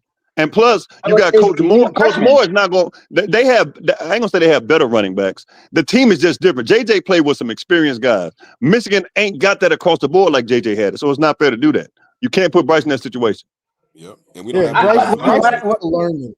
JJ got a chance to sit for a year.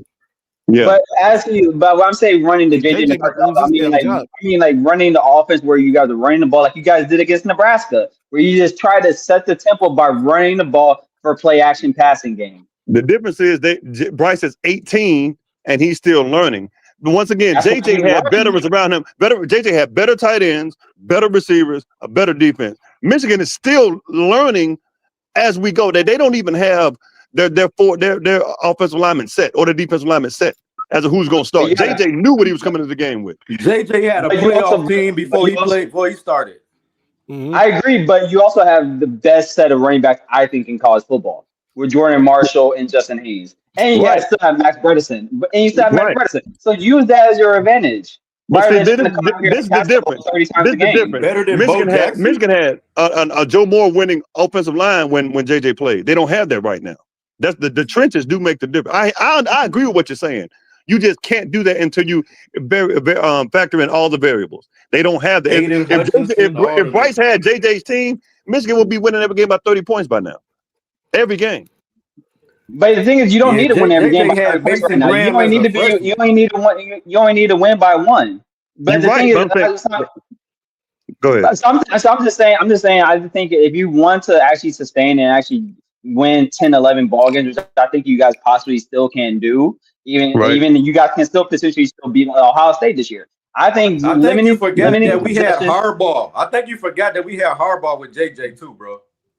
Like, come on, man. This is I agree. I know you trust me. I know you guys have. I know it makes a difference. But I just think you guys should try to be playing more ball control style, like how you guys did in the second half yesterday. You guys control the clock. I think Bryce Underwood will be even better with Harbaugh, bro.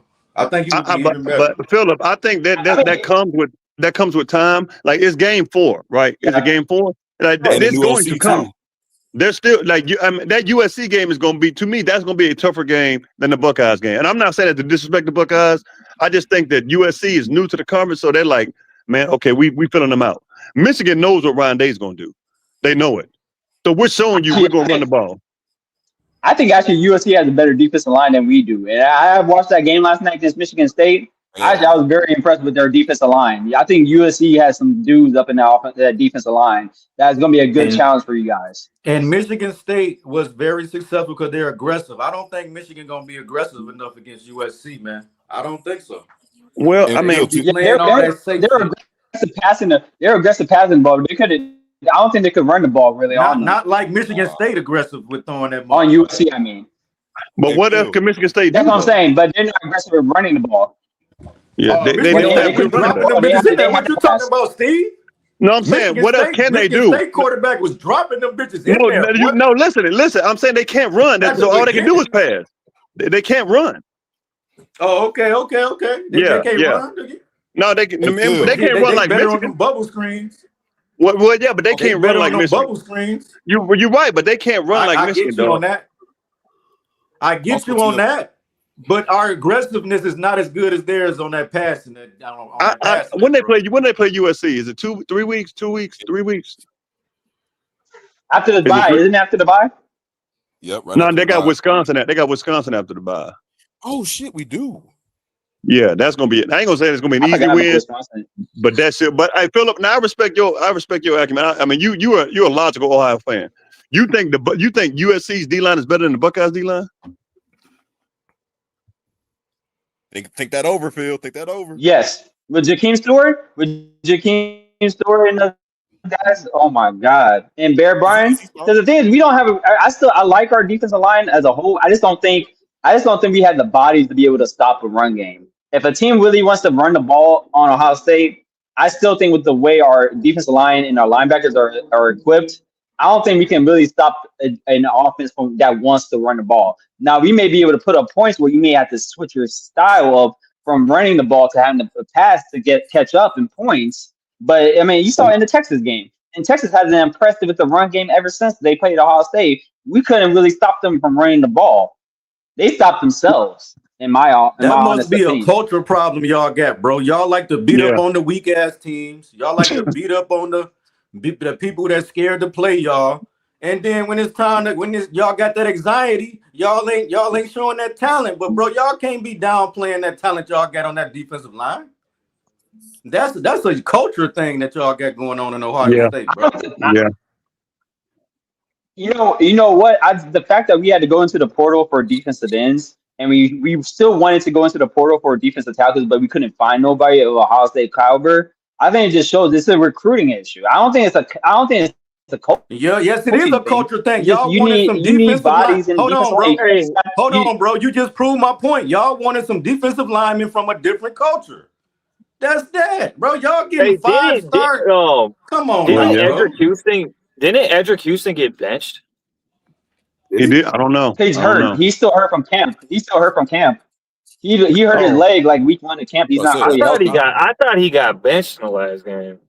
Yeah, he got benched because of it. He's still hurt. And he tried to go through. He tried to go through. Here's what I've noticed. Outside of really last season, when you guys were just super deep on the defensive line, y'all recruit good on the defensive line, but the development isn't matching the recruiting on the culture. Exactly, the culture. I don't think we really recruit that well on defense line as a whole. I really don't think that. I think we recruit a lot of 5-stars though all across the. You guys recruit 5-star defensive linemen. Who? JTT and Sawyer were 5-stars. That's 2 guys. That was 2 guys. Y'all got linebackers. Y'all got hybrid linebacker, defensive line. Edgar Houston was a French top 100 guy, but he's still good. But he's a sophomore. You can't have your. You can't. But he's also a sophomore. He's a true sophomore. You can't. And our 2 best defensive linemen right now are here's the difference. Michigan had 2.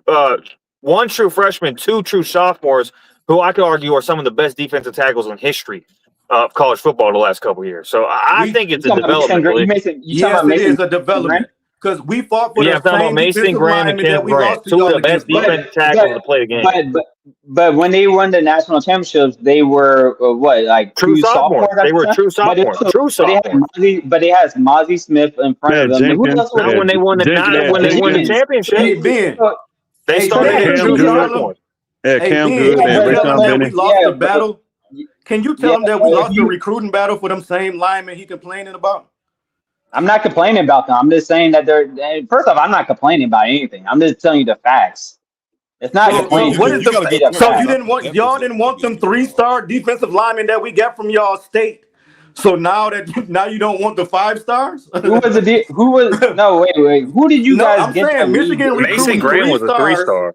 Mason Graham was a 3-star. Mason was a composite 4-star though. He was like 89.5. He was a borderline 4-star. Yeah, he was a composite. Yeah, but Mason was overlooked. Like somebody dropped the ball on that tremendously. Mason was a problem. Thank God. He was a wrestler. He was a he's balling on Cleveland, by the way. He's destroying it on Cleveland. He's an MVP of his league as a D lineman in California. Bro, have you guys been watching him in the NFL, bro? He's so good. I don't watch NFL, but I'm pretty sure. Will Johnson balling too now. Go ahead, Philip. I just think. I was just gonna say. I mean, sometimes recruiting rankings are not factual. They're not the all in all be all. Sometimes. Give us your third string. Hey, Philip, give us your third string lineman. I bet you they'll flourish at Michigan. Yeah, because the culture is different. I mean, they develop better. That's what my point was, the culture and the development. I don't think Philip is saying. No, I think Philip is saying they don't. No, but he was going around. He said he don't think it's the culture. He don't think it's the development. No, Philip, let me not speak for you. What were you saying, Philip? I ain't gonna speak for you. I'm just saying that for Ohio State defense, that I just don't think we have the guys that are top end players like that on our defense line this year. I'm not talking about years past. I'm talking about just for specifically this year. I just don't think our defense line is I only think it's top 5 in the Big Ten. I do think your defensive line this year is mid. I ain't gonna lie. I think depth is the issue for Ohio State. I think it's mid. I think your linebackers are really good, but I think the defensive line is mid. Our back 7 is great. Our front 7 is average. Hey, Philip, so let me ask you this. And that's going to kill us. You know, Washington got the #1 rusher in the country, right? You know that, right? Running back wide. What do you think they're going to do against the Huskies? I always think he's going to blow them out, bro. I think it's honestly going to be like a major band. I think they're going to give us some points. We're going to give us some points, but I still think our offensive, our weapons. I mean, if we want to score points, we can score points on anybody, in my opinion. Just depends on what style of offense Ryan Day wants to run that game. If he wants to try to prove that he's tough again, then it's going to be like a 17-10 type of game. But if he wants to show that we have the weapons, it could be 38-17. It just depends. No, say that tough game for November, late November. Like let them come to somewhere near Ann Arbor. Prove that he's tough against Rashawn Benny and Pearson Brent and Ed and all them guys. That's what I want to see. Do that, but I'll say this: like you're an objective. We can speak objectively to you, which is cool. So, but you when you looked at USC, because I want to go back to what you said about USC's D line and the Buckeyes D line. You know, the USC gave up a lot of points to Sparty, though, right? They also were on the field a lot. They were also on the field a lot because it was a high scoring game. If you watch the beginning of that game, outside of a few shot plays from Aiden Childs, they weren't really moving the ball on them. It was only when they got to later in the game to do them like Indiana did Illinois or something. Yeah, me too. They should have. They should have. It actually showed me honestly that the USC is still about a year away from where they should be. They definitely are a year away, but their recruiting is elite. I don't think Lincoln Riley's ever going to have an elite defense, bro. I think it's impossible at this point. Never. I like that D coordinator. I really love that D coordinator, though. I think he's going to be a. Yeah, I think it's something about. I think it's something about the way Lincoln structures the team or how he structures practice. There's something going on from the top guy where they're just incapable of putting an elite defense on the field. I just don't get. I don't know. Well, I think coming from the Big 12. I think coming from the Big 12, he's just so used to shootout style of games. He kind of structures his offense for volume plays. He doesn't structure his offense in a way to kind of support his defense, and that's his problem. Some of those plays versus Michigan State were complete blown coverages. Like I don't know what the defense is doing. Like look like Michigan, completely blown coverages. Like no one within 20 yards of the receiver. What turned me off? The defense may be too complicated. The defense may be too complicated for some of those back seven players. Bro, listen, they had Corey Foreman. He went to Fresno, and I don't know how you not. Corey Foreman looked horrible at USC. Yeah, wasn't he like the number one recruit?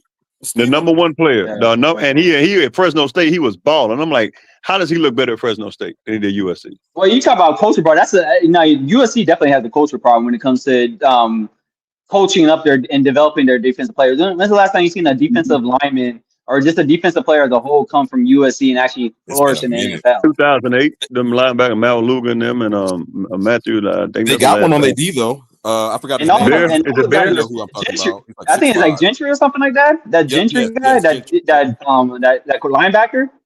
Yep. They say he had a 7. They say he having a 7-foot wingspan at a linebacker is ridiculous. He's unbelievable, Philip. He's unbelievable. He's gonna be like Kyle Hamilton as a linebacker. I saw that open field tackle he made against Aiden Childs last night. I was like, Jesus, there's only about probably 3 or 4 players that can make that type of open field tackle on Aiden Childs. He damn near spearheaded, besides USC's offense, he damn near helped spearheaded a comeback last year in the Big House. Yeah, so he's long. He's long, man. He's serious. Don't they got Bear? Don't they got Bear? The dude with Georgia transfer. I don't think he's there no more. Bear Alexander. He's still there. He's still there. Oh, he's still there. Oh, yeah. He's a redshirt senior. Okay. He got another year. Good Lord, man. Yeah, he's been there since like 2020, I think. Oh, hey. 2021, my bad. Yeah, he never. Apparently, he had Oregon. Oh yeah, he is at Oregon. That's probably why Oregon's so man. He done transferred how many times? Like Georgia, USC, Oregon 3. Okay, he transferred twice. Now that's the team we all gotta be worried about. I'm happy we don't have Oregon in the regular season. I don't know, man. Because Dante Moore, even when Dante Moore don't look all that impressive, man. He just don't. What are you talking about? He don't look that impressive to me, man. They hadn't played anybody, so it's like, I mean, who have they beaten? Yeah, they haven't played anybody. We'll definitely get to see much more from Penn State and Oregon this weekend. I don't think we're gonna learn anything. I don't think Penn State's gonna be in that game past the second quarter. But what if it's the fourth quarter? Okay, hold on. If Penn State ain't in that game past the second quarter, that says a lot about Oregon. I don't know what you're talking about. That's what I'm saying. We're gonna learn a lot about both. Who does Penn State have on offense? Hold on. Ohio State doesn't even blow out Penn State. So you tell me Oregon gonna blow out Penn State and they ain't gonna tell you nothing? That's because of Ryan Day, though. No, that's because Penn State is actually a good team. Nah, that's Ryan Day over there. No, that's because Penn State's a good team, bro. Penn State's good defensively, especially, and they've been good defensively. If Oregon started blowing them out in the second quarter, are you trying to tell me they ain't gonna tell you nothing about Oregon? Are you crazy? I want to see Oregon hold up against Penn State. I'll be so shocked. Yeah, I'll come back up here and eat crow if they actually keep the game close to the second half. Well, then that tells me Oregon's the best team in the country. If that happens. That's what that's going to tell me. I just don't understand who. I just don't understand who Manziel, I'm Penn with State you, has on Manziel. offense. Me neither. But I don't know if they necessarily can't. I just want to see if Penn State can run on them because I believe as of right now they can. But They I think Oregon can, has to be but careful because if they stack that box against those two tailbacks, regardless of what we say about Drew Aller, he can make all the throws on the field. So they got to be Who's careful that? with that too. Who's that defensive end on Penn State? Sutton. Man, he's a beast, bro. And he's But long. I mean, no, what do we really know about Oregon and Penn State? Like, honestly, let's be real. What do we know about them? They had a great start. That's it. Pretty much. I think we know more. We know more about the coaches than we do about the players. The individual players, not so much, but the actual coaches, and we have a track record of knowing what those coaches are in big games. And if you talk about big game, I trust Dan Lanning more than I trust James Franklin. Manziel said Oregon can't stop the run. How many rushing yards are the Ducks giving up a game? Because they hadn't played anybody. How many? Is that D-line that bad? Is that because of last year? Because of how they did against Ashton Genty?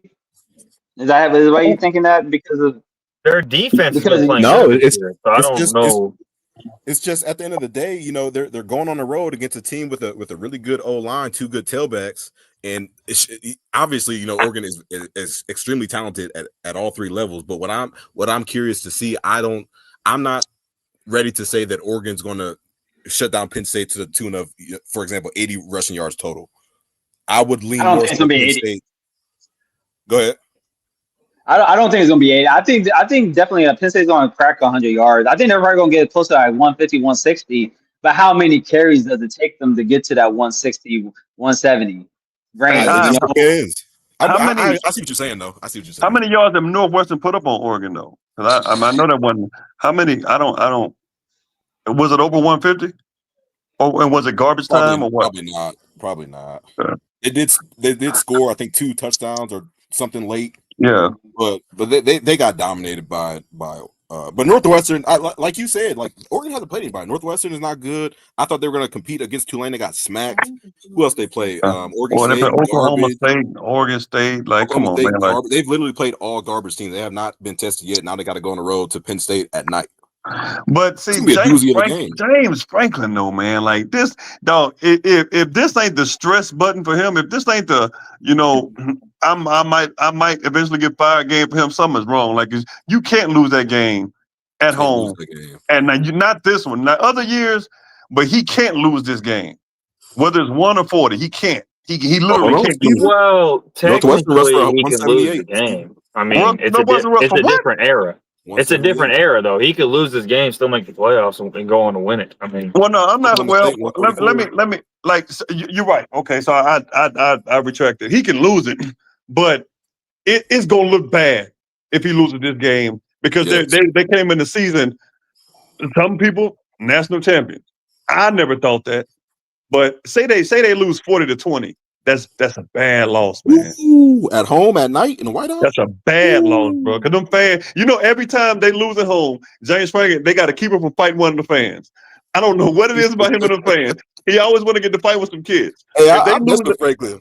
I mess with him when he do that because I saw that one clip and because I'm only like people feel like they can say whatever to these people. Like, I get it. You a fan? They lost. You got a whole bunch of stuff to say, but a lot of times people be doing too much as if James not like James a human being too. And I feel like James from just like from the interviews I've seen, I feel like him and Fran Brown, they shoot if you wanted to square up with one of them, they might square up with you.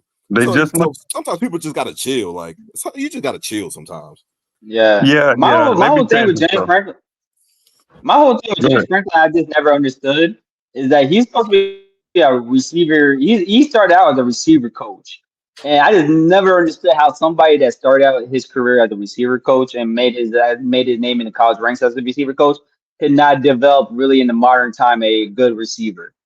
Yep. Like that's like almost like thinking like Urban Meyer, and if Urban Meyer never had like an elite receiver. I mean, you may say what you want about his time at Ohio State, Urban Meyer. Maybe he didn't get the 5-star receivers or everything like that, but he still developed some really good receivers that made it into the NFL. And outside of, I mean, who out of Penn State really made their name in the NFL? Juwan Johnson, maybe, and he's a converted receiver into tight end in the NFL. And I never understood that from James Franklin. Yeah, but here's Franklin's thing, though. Franklin, No, if you look at the quarterback, they have the same type of quarterback every year. All of them look the same. They look the same. They got the same hairstyle, same build. So it's hard when you don't focus on receiver and you focus on defense, tight end, and quarterback. You're not going to really get them receivers to come there because they shouldn't have to leave the state to get three good receivers. He went in there and took Cole Sullivan from him. Yeah, that's not where James Franklin thrive at with receiver recruiting, bro. He get all That's so weird. That's so weird, though. Linebackers. Yeah, it is. You're right. I agree, Philip. It is, but that's the Penn State way. Linebackers, tight ends, offensive line. But they got a formula. I agree with Steve. I'm not gonna lie. I'm not gonna lie. There's a name. If you guys want to look down the future of a That's name. The only of a thing Penn that makes State them player. different than Notre Dame. They can't get them skill players at Penn State, bro. Absolutely. Well, they can. But can you? Go ahead. Well, I was gonna say, could you imagine if Notre Dame had the edge rushers that Penn State gets every year?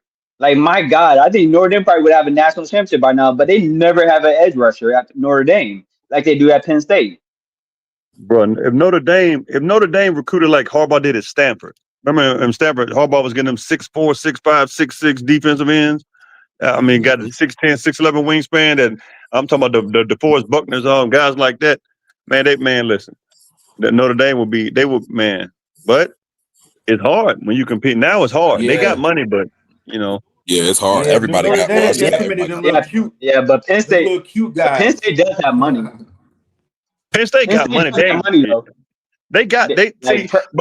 But y'all got money. But y'all just focusing on mostly wide receivers, correct? Well, I don't. This is the thing about Ohio State. We have money, but also too, for whatever reason, we're all about roster they focus on retention the skilled players, bro. And roster retention. I think honestly, Ryan Day is more of a person. He'd rather pick his player from the portal than recruit, which it works. I mean, it worked last year. We got Quinshawn Junkins, we got Caleb Downs, we got Stephen McGarland from the portal. I just don't think it's sustainable long term. I think that's just something being. Let's be real. Let's be real. He picked players from the damn rankings. He don't really take no deep dive. He picked players from the rankings. Who the top 10 defensive tackles? That's what the fuck Ryan Day and them be doing, bro. Well, I'll tell you straight up. Like our Quinshawn Junkins was because of our running back coach, Coach Lachlan. Coach Lachlan knew Quinshawn Junkins personally because they come from the same neck of the woods. Yeah. But Caleb Downs, Caleb Downs even said it on his podcast. His second choice was always Ohio State but he just couldn't say no to Nick Saban. So I'll just say that. And then Seth McCoglin, you guys were over clowning us getting Seth from Alabama because how he snapped in the game against y'all in the Rose Bowl. And, he ended up turning into the Remington Award. And he missed 4 games in the season. He did that. He did that the whole season, though. He was missing snaps the whole season, bro. It was just highlighted in the Rose Bowl, but he was bad all season. At Alabama. But I think, but sometimes as somebody, I used to play offensive line, so I understand. No, you're right. But I think it has more to do with Jalen Milroe. I just think his connection with Jalen Milroe wasn't that good. And sometimes people don't understand the center quarterback exchange, especially in shotgun. It really is up to the quarterback as much as it is up to the center, in my opinion. Yeah. But you didn't have those issues at Ohio State. Well, as much depth as y'all get, y'all shouldn't be having no transfers at all, bro. Yeah. The hell is y'all doing over there? Everybody ain't developing. Everybody not developing. There's some wide receivers who don't develop. I know players they had on the bench. That was the this is the thing. Player of the year at Michigan. Go ahead. I'm sorry. No, I'm just saying, like Cameron. I forgot his last name. Cameron. Is it Brent? Cameron Martinez. Oh, Cam Martinez. What? Martinez? Yeah, that dude was horrible. He was horrible. Yeah, but he was the best player out of Michigan that 1 year. Was he in high school? Oh, high school. Okay. Yeah, in high school. Yeah, he should have been. He should have. Yeah. He should have been an offensive player though. He shouldn't have been playing defense, in my opinion. He was a better. He was a state player of the year. Michigan recruited him hard, and he went to the wrong school, bro. Quarterback. Yeah, but Jordan Marshall, who knows where he'd be in Ohio? I think he's better off in Michigan. They just developed running back. That's what I was saying. Some of the players better off at Michigan that went to Ohio State. That's what I'm saying. Like, Well, Like Tuimoloau wouldn't. Tuimoloau and Sawyer. I don't think Michigan could help. I agree. I mean, yeah.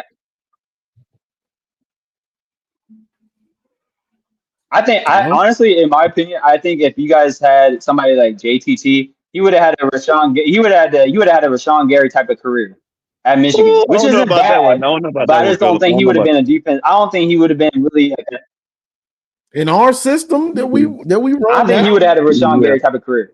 Because I think 2021 we changed the whole system to the I think he would have had a Rashawn Gary type of career.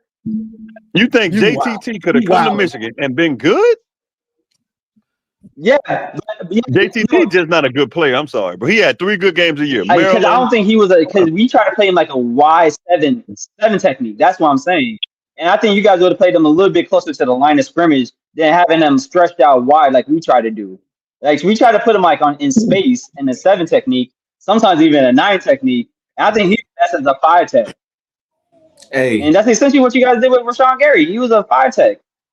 Yeah, Rashawn Gary was trash at Michigan, bro. No, he wasn't. That was Don Brown. No, that was Don Brown, bro. Let's be real. That was Don Brown. That wasn't. Man, he was always in the backfield. He was always in the double and triple thing. That's why Chase Winovich did his thing. No, he was getting double and triple. You saw that Wisconsin game, man. They literally had 3. They had the left guard, the center, and the left tackle trying to block Rashawn Gary, man. All 3 of them dudes. They didn't even care about Chase Winovich. That was just one play. I know, but that whole game, it was shut up, Johnny. It was a lot of stuff, man. Go ahead. Rashawn Gary wasn't like that, bro. I'm sorry. No, but look, he's better. Look at how. Okay, a friend of mine told me this. Mississippi Insider. He told me years ago. He said Rashawn Gary will be a better NFL player than he is a college player because of Don Brown. Look what he's doing in the NFL. Absolutely. You telling me? You telling me he didn't have that? Absolutely. I agree with both of y'all. I think he didn't necessarily maximize everything he could have, but at the same time, man, Steve, I'm with you because that boy Don Brown pissed me off. Don't get Johnny. He just ran this. Johnny know about. Johnny used to cook. Yeah, I don't even want to talk. Johnny used to cook Don Brown. Oh, Johnny used to cook Johnny used to do live. Like, boy, Johnny do a live. I thought as soon as the game was over. Hey, like, share, subscribe. Now let's just get into it. Don Brown got to go, and man. Don Brown. Hey, this is all I remember. We're gonna get to Don Brown later. Yeah. We're gonna get to Don Brown later. Oh, we gonna get to him. We gonna get to Don Brown. He used to say that, but this game was atrocious. Harbaugh got to go. Okay, Don Brown. He take out that hat, rubbed his forehead. I'm like, oh, here we go. Here we go. Hey, that dude made me sick, bro. Man, hey, Johnny, how'd you feel when Mike McCray was trying to guard Saquon Barkley on a wheel route with a knee brace on? Exactly. Man, listen. That man, I wish you wouldn't even brought that dog. Who else? What was the other linebacker name? There was it was McCray. Yeah, McCray. Oh Lord. Now McCray was. I mean, he was. I guess for the time being, he was. I'll just say average. I guess he was all those damn Vipers. Boy, yeah, McCray was good in zone, random positions. Yeah, McCray was real good. They look good against the Spartans and like down Penn State team or down Penn State teams or Iowa. But certain teams with certain athletes, I'm like, are y'all serious, man? Why is McCray on the field? Why is he on the field? Get anybody else. Devin Bush Jr. made them linebackers look way better than they were. But even he got messed up. Shout out to Devin Bush, man. Oh, and he was a monster. Plays today. He made some plays today. But he did? Anyways, he still playing? Oh, yeah. I didn't know that. Hell he's balling in Cleveland. Yeah, he balling in Cleveland. He beat my Packers today, Johnny. Really? He the one that knocked out the ball, he knocked the ball out on the running back, all kind of shit. There was a block kick. There's like 3 block kicks in the first 1 o'clock game. Man, Brandon Watson, Lord. Devin Bush was slowing that game down. He was slowing that game down. I'm still pissed we lost that game, bro. Oh my gosh. Bro, that was on Wilton. You talking about the 2016 game? That was on Wilton Spate, man. I'm sorry, that was on Wilton Spate, man. That loss was on Wilton Spate. That fumble in the 3-yard line, and this dude already had a messed up shoulder. Yeah, he had a messed up shoulder. Are y'all old enough to remember? Are y'all old enough to remember when every year we had a quarterback? You like, yeah, this dude finna do something great this year. We looked at every receiver like, man, it's gonna be somebody. A Jason Avant. It's just like every Mario Manningham. Every year we like that nigga gonna do something great. Every year. Yep. We didn't know these people's names, but we just like we gonna know their name. Now it's like, man. Who is this? Like who? Now it's just like, man. I will never give up on somebody Shannon number Goodwin. one. That's all I Y'all gotta just say. don't give somebody Me number neither. one. Bro, that 2017 recruiting class you can't have Donovan Peoples-Jones, Oliver Martin, who was the best route runner out of all of them, Nico Collins and Tariq Black, and not succeed. That made no sense whatsoever to have them 4 guys and not do anything with them. Man, we could have had Jackson Smith and Jigba. He would have had 300 yards on the season. Well, yeah. And to Johnny's point, Shea Patterson never pulled that damn read option. Nope. No, God, come on now. Johnny, I was at the Wisconsin game when he took it like 50 yards down the sideline. That was the first and last time I feel like he ever pulled that bitch. Yeah. I think that would have had a lot to do with Harbaugh, similar to what Moore was trying to do at Underwood and trying not to get that starting quarterback injured. Keeping him from taking hits. Bro, listen, Bryce is learning defense like that. That touchdown, that wasn't even Bryce's best run to me. His best run was in the fourth quarter when it was like 2nd and like 7, and he ran for like 11 yards. I thought he was hurt the way he went down. Like QB draw. Yep. Yeah, that was his best run to me. Like Bryce, his ankle. Yeah, the game is slowing down for Bryce. I'm telling you, by week 7 or 8, it's gonna be like it's gonna click. When it clicks, hey Steve, that boy making checks in Lincoln as a freshman. Man, listen, he doing real good. I'm a little bit. I'm not worried. I want him to hit I wish they keep Zach Marshall off the field. I don't really like him, but just get the 2 tight ends, offensive line, bro. When the game slows down to where he's like hit the one in the middle, it's gonna be like, yep, I got you now. But our offense still predictable, man. It is, bro. But you can't stop him. The offensive lineman move. Oh, it's a pass. You can just tell, bro. It's not like that with every other team, bro. I can't tell what play Miami and some of them other teams. Wyoming. I don't know what play Wyoming was running. It's just like, bro, come on, man. It's something about our practicing something, bro. It's just not. It's been like this for years. I agree with you. It's not crisp. Hey, Corey, we're not going to answer that question, bro. I'm having a good day. I'm not answering that question. Y'all can answer it. I'm not doing it. I ain't even reading it. Throw both for Kirk Cameron, man. Corey, no. Hey, my connection got bad, trash, bro. No, you good, Philip. Hey, Philip, do you Michigan, Ohio? Who you got winning it based on what you've seen so far in the Big House? Who you got winning? Shut up, Johnny. I still got Ohio State, but I don't think it's going to be. I don't think it's going to be a blowout. I don't think it's going to be a game that's going to get into the 40 points. I think it's going to be a 21-17 type of game. I just don't think Bryce Underwood being the freshman that he is hard. It's hard when it's like a talent equated game to have the game on a true freshman to win it. Even though I give him all the props. I think he's Vince Young reincarnated in my personal opinion. But as a true freshman, I think he's honestly a mixture of Terrell Pryor and Vince Young. I say he's Terrell Pryor with his legs, and he's Terrell Pryor with his I just think he has that it factor in him. But I think he's Vince Young where he's just a gamer. And you could trust Vince Young to give you 5 yards when you only need 4.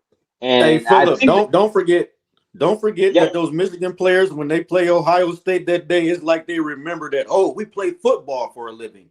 I'm telling you, it's a whole different team, bro. Hey, but Philip, what if he does beat you as a true freshman? Are you worried about the next few years if he wins as a freshman? If he beats us, then I just think it's just going. Then I just call Ryan Day. He's really just a Lloyd Carr 2.0 in my opinion. It's something about the anxiety that y'all have when y'all play us, and I want y'all to keep that up.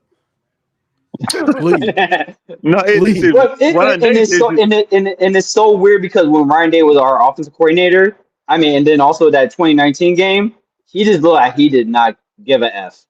He just let his balls hang in that game when he was the OC in 2017 and 2018, and then when he was the head coach in 2019. I have no clue if it's just a defensive scheme that you guys have since you guys got those guys from the NFL.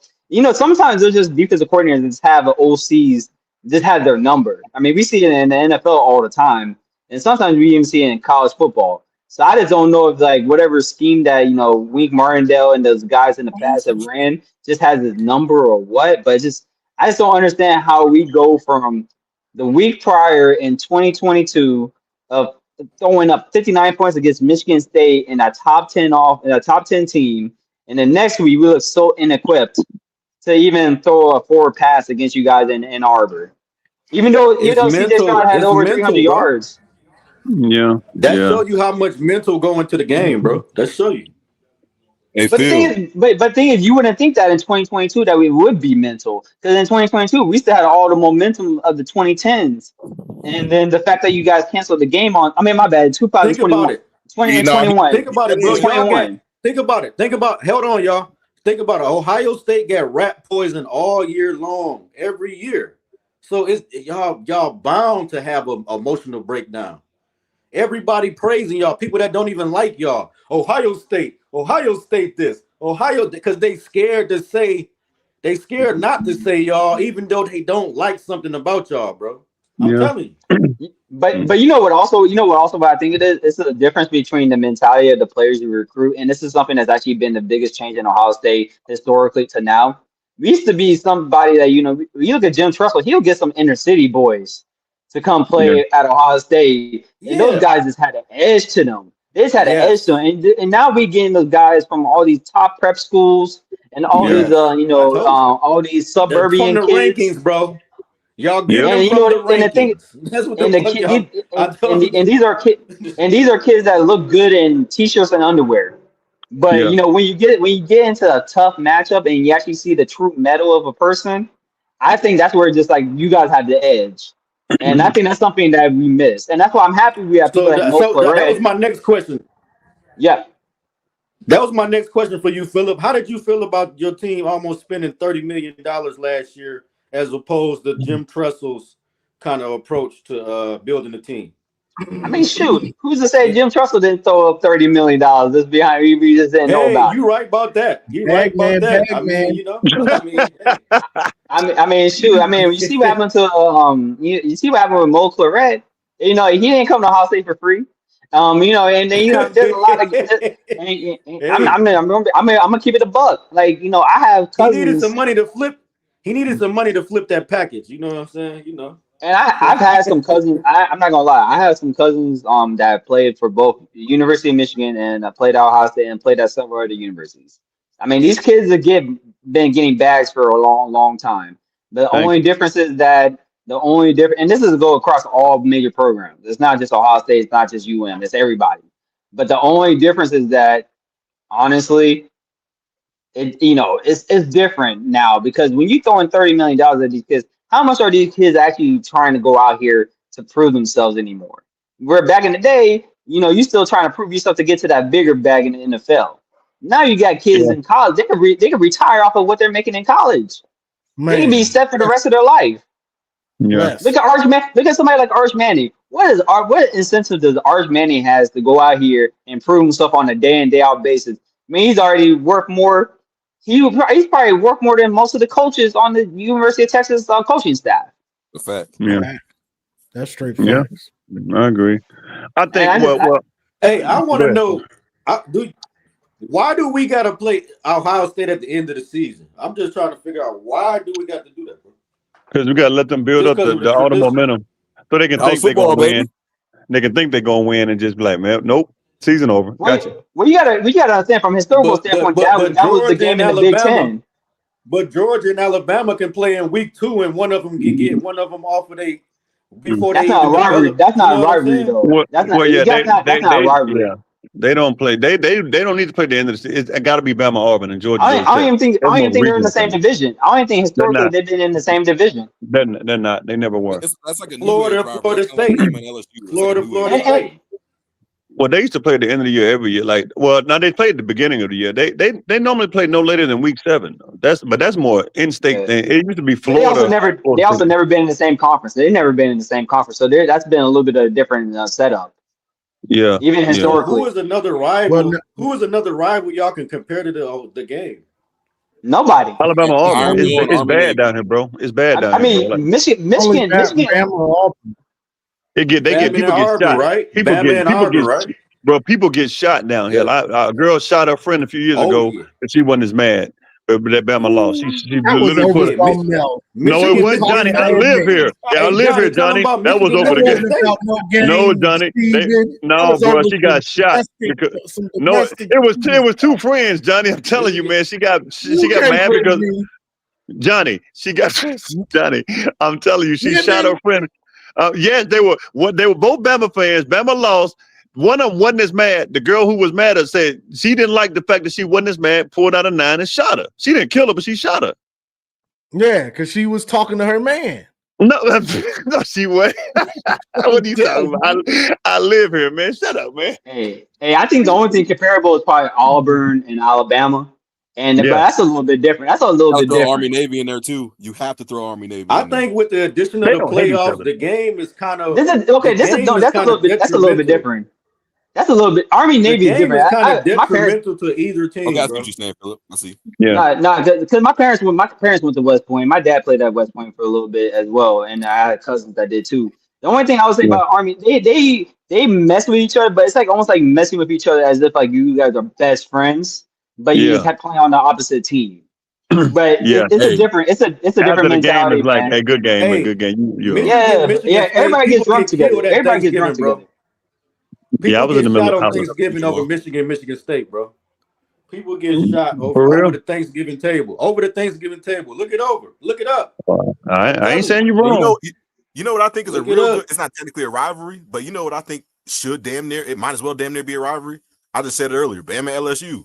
When them two teams get together, them fan bases go crazy. Especially in Louisiana, where they get drunk, boy. But you know what, Johnny? Michigan got too many rivals. That's my problem. I said that some too years many ago, rivals. Everybody just say something. Hey, everybody just say stuff on Michigan State. Penn State, the NCAA, the refs, the Buckeyes, the Nittany line, the Spartans, Bama fans, like we got Georgia fans, Texas fans, Oklahoma fans. Like, golly. Hey, historically, RJ Young, on 3. Hey, historically, like if you some of these teams, they got their rivals. They don't gotta have Ohio State at the end of their schedule. They can sneak in the playoffs some of them years. Notre Dame. It's just like our game is just decide. Our game is just like you get in or they get in. It's just like the game, baby. You know what I'm saying? Yes, hey, Philip, let me ask you a question. Do you think Justice Haynes is better than any of your running backs or all your running backs? Yes, right now. But I think the best overall running back, in my opinion, for both teams is Bo Jackson. I think Bo Jackson is the best overall running back. Bo Lamar Jackson. You sound like what's your last name? Is it you got the same last name as Garrison? Because you sound weird, bro. Like you think Bo Jackson's better than Justice Haynes? Oh, I think he will be in the grant. Not right now because he's a true freshman. But I think when we look back on their careers, he will be. I ain't watched no Bo Jackson. I just heard about him this year. What y'all they love saying that name, boy. That's all I'm saying. That's all. Yeah, that's what I think. I ain't seen him this year, bro. I hate that he has that name. Bro, he's decent, bro. I ain't saying he's bad. He got 100. He barely got more. Jordan Marshall got more yards than this dude. But he only has 18 carries. He only has 18 carries for the season. Whose fault is that? The way that goofy ass dude, RJ, whatever his name is. Yeah. Man. RJ Young's so lame. Okay. But you gotta understand, RJ Young is playing the long game. He's trying to latch onto somebody before he becomes a big household name. What about him latching on to Michigan for views? Hey, what about him latching on to Michigan for views all them damn years? Yeah. You know, I agree. I see this offseason. Actually, I used to love RJ Young before he got hired by Fox. When he was an independent, when he was an independent Fox during the pandemic. Yeah, exactly. When he just did his independent show, when he was doing his local radio show in Oklahoma, he was real good. Yeah, he said he's not a Buckeyes fan. He said he's a Sooners fan, but every day is something about the Buckeyes. It's just because he's a Fox. Fox has latched onto Ohio State. I don't know why they have. But Fox, I think, has latched onto Ohio State. Even Joe Klatt. If you ever go back to historically, Joe Klatt was not an Ohio State apologist. And it just seems like over the last few years, he's turned into an Ohio State apologist. Him and Gus Johnson love Ohio State, bro. Gus Johnson loves Michigan. Don't say that. Gus Johnson loves Michigan. Gus Johnson loves Michigan. Gus Johnson is Detroit. Joe Klatt loves Michigan. If you listen to Joe Klatt, don't play about Michigan. He don't play about Joe Klatt, but he's what Gus Johnson used to be. Joe Klatt loves Michigan, man. Hey, Gus Johnson be showing his true colors during the game the last few years. I'm not gonna lie. That's what I'm talking about, buddy. He's been real Michigan heavy. When Jack Sawyer got that interception. He was upset. He was upset. He was upset. Johnny, what you doing? He was mad as hell at Michigan. Calm down, bro. Like, stop. He was so upset. He was so upset that he broke his vocal cord. I don't have a problem with Gus. Hey, Johnny, what happened to I don't have a problem with these people. I ain't gonna lie. What happened to the Gus when he was like, he's gonna get up on you? You're gonna spell his cologne on 80 Hutchins. All I heard last was money on the rise. Jeremiah Smith. I'm like, hold up. Y'all know when Caleb Downs got an interception, he was going crazy. But when Makari got this interception, he was like, and it's almost an interception. It's clearly an interception. What are you talking about? The world famous. The world famous. That irritated me. That irritated me so much. He didn't have to say that. He didn't have to say they didn't cheat or the we didn't world cheat. famous. I get what he was saying. He didn't have to say that. Yeah, I think I understand it. It just came out, but I understand what he was saying. He's almost like, "What's the excuse now?" Like, but it just came out wrong. Exactly. Yeah. But I Philip, I think the Buckeyes. I won't say that they're going to win the national championship this year. I don't think they will. I don't think this team is better than last year's. Two, I just think that a rude awakening is coming. Thank you, big brother. I don't know when. I think it's coming. I agree. I don't think Julian Saint. So as much as everybody is riding for Julian Saint right now, I really don't think. I think he's a lesser version of C.J. Stroud as an overall quarterback. He's a good talent. Don't get me wrong, but I just don't think you can win in modern football if you don't have a quarterback that has a run threat. And I just don't think that you have to be able to run the ball, and I just don't think he's that type of runner. And I think you asked why we won the national championship last year, even though we lost to you guys, it's because Will Howard was able to run the ball when we needed him to. Yeah. When he wasn't concussed. Yeah. And I'm gonna go ahead and drop down, guys. Yeah, Johnny, I appreciate it. Go ahead. Now say what you I'm gonna stay up until you finish it. Well, I'm about to get ready to wrap it up anyway, I guess. Trill City. Shout out to Trill City. He's been watching me for a long time. Tell him what you got going on. Hey, yo, man, it's your boy Trill City, man. You know, former event team, Michigan Wolverine event team guy. You know, I got an album. I got an album out right now this year called Dominant Display. I'm one of the best friends of Johnny Oda's cousin from Muskegon, Michigan. My boy Adrian. You know, them boys look just alike. Them boys look just alike. I swear. But yeah, man, this is a small world. Go blue, and I'm glad Johnny's steady going up, because I couldn't wait for this day where Johnny was the guy, man. They got to holler at, man. You get nothing. Get the shirt, get the merchandise. Go to Johnny's website, get the merch. I'm gonna give me a shirt here probably this week. I'm gonna wear it hopefully next week. Y'all get the merchandise. Support this brother. Ha Davis Jr. For real. Phil, tell him what you got going on, or whatever. Yeah, I'm just over here just riding around. You know, I love Johnny's show. I love what he and TJ does on the Thursday show. Also, y'all need to lay off on my man Garrison. He's doing the Lord's work as a Buckeye fan. Lord who? Lord who? Not Jesus Christ. Work. But seriously, I appreciate you guys and a great conversation. And I can't wait for the game. And you guys have a blessed week ahead. You too, bro. All right, you too, bro. Jordan, what you got? As usual, appreciate you always doing this, Johnny. It's always a pleasure coming up here, talking to people with different views, and we just coming up here bullshitting and everything. Shout out Steve, shout out Trill, shout out everybody who was on the call today. Hope y'all have great rest of your evening. I'm about to hop off with Steve myself. Shoot, I don't know what I'm about to do. I stopped watching football when my Packers gave up a 10-0 lead, so I might just chill for the rest of the night. But I'm gonna leave y'all with a Bible verse, 1 Samuel 3:10. Go read that for me. No doubt. Y'all have a blessed Sunday. I like that.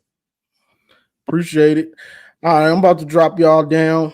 Yeah, appreciate you. Good to see you again, Trill. I ain't seen you in a minute. Yeah, I've been in the comments hard. I ain't really happy with everything going on with the team, but I'm glad we got Bryce. But we need some receivers, man. I'm just upset, man. We need to put their money where it needs to be. Got you. All right, bro. Don't call in. Call in on the Sunday show, bro. I'm here every Sunday.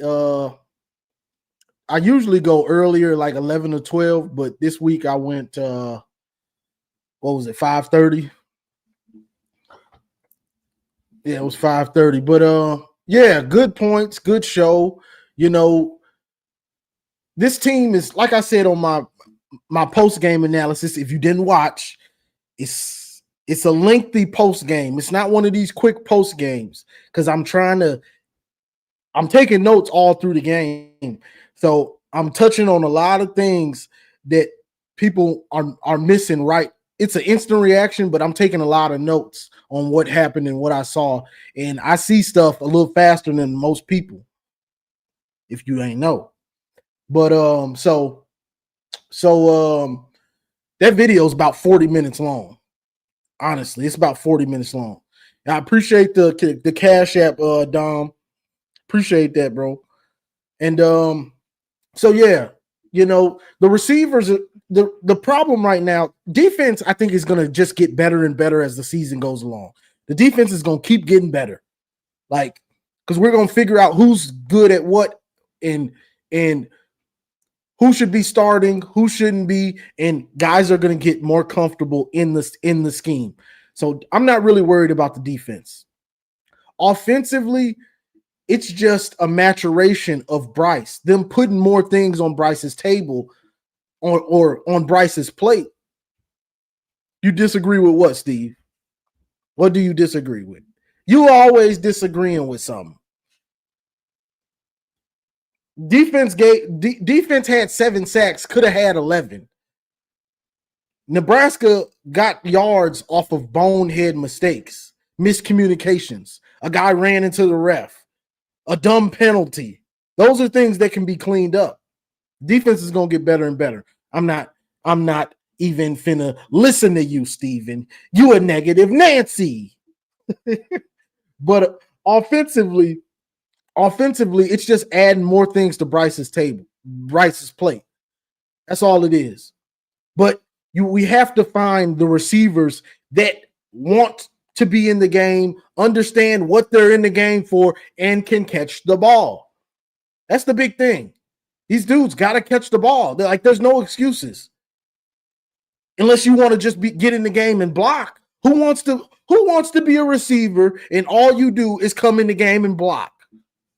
That don't sound fun. So when they give you an opportunity, like Shannon Goodwin, he was in the game, but he didn't get any more opportunities after like the second quarter, I want to say. He'd be in the game and blocking. He's getting in the game and blocking. Do you want to catch some touchdowns?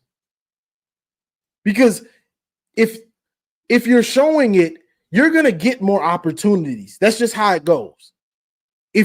No matter what's going on in practice, if you're shining in the game, you're going to get more opportunities.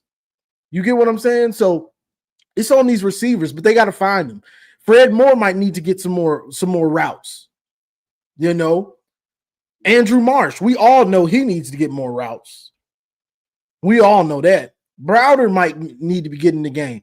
And this is the thing. This is something else.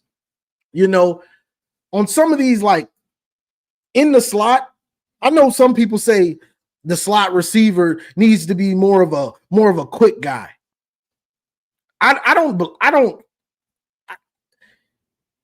think that's true for most of the time, but sometimes you can put a big receiver at slot because I'm trying to run this slant. And you know what the difference is between a lot of our receivers is size.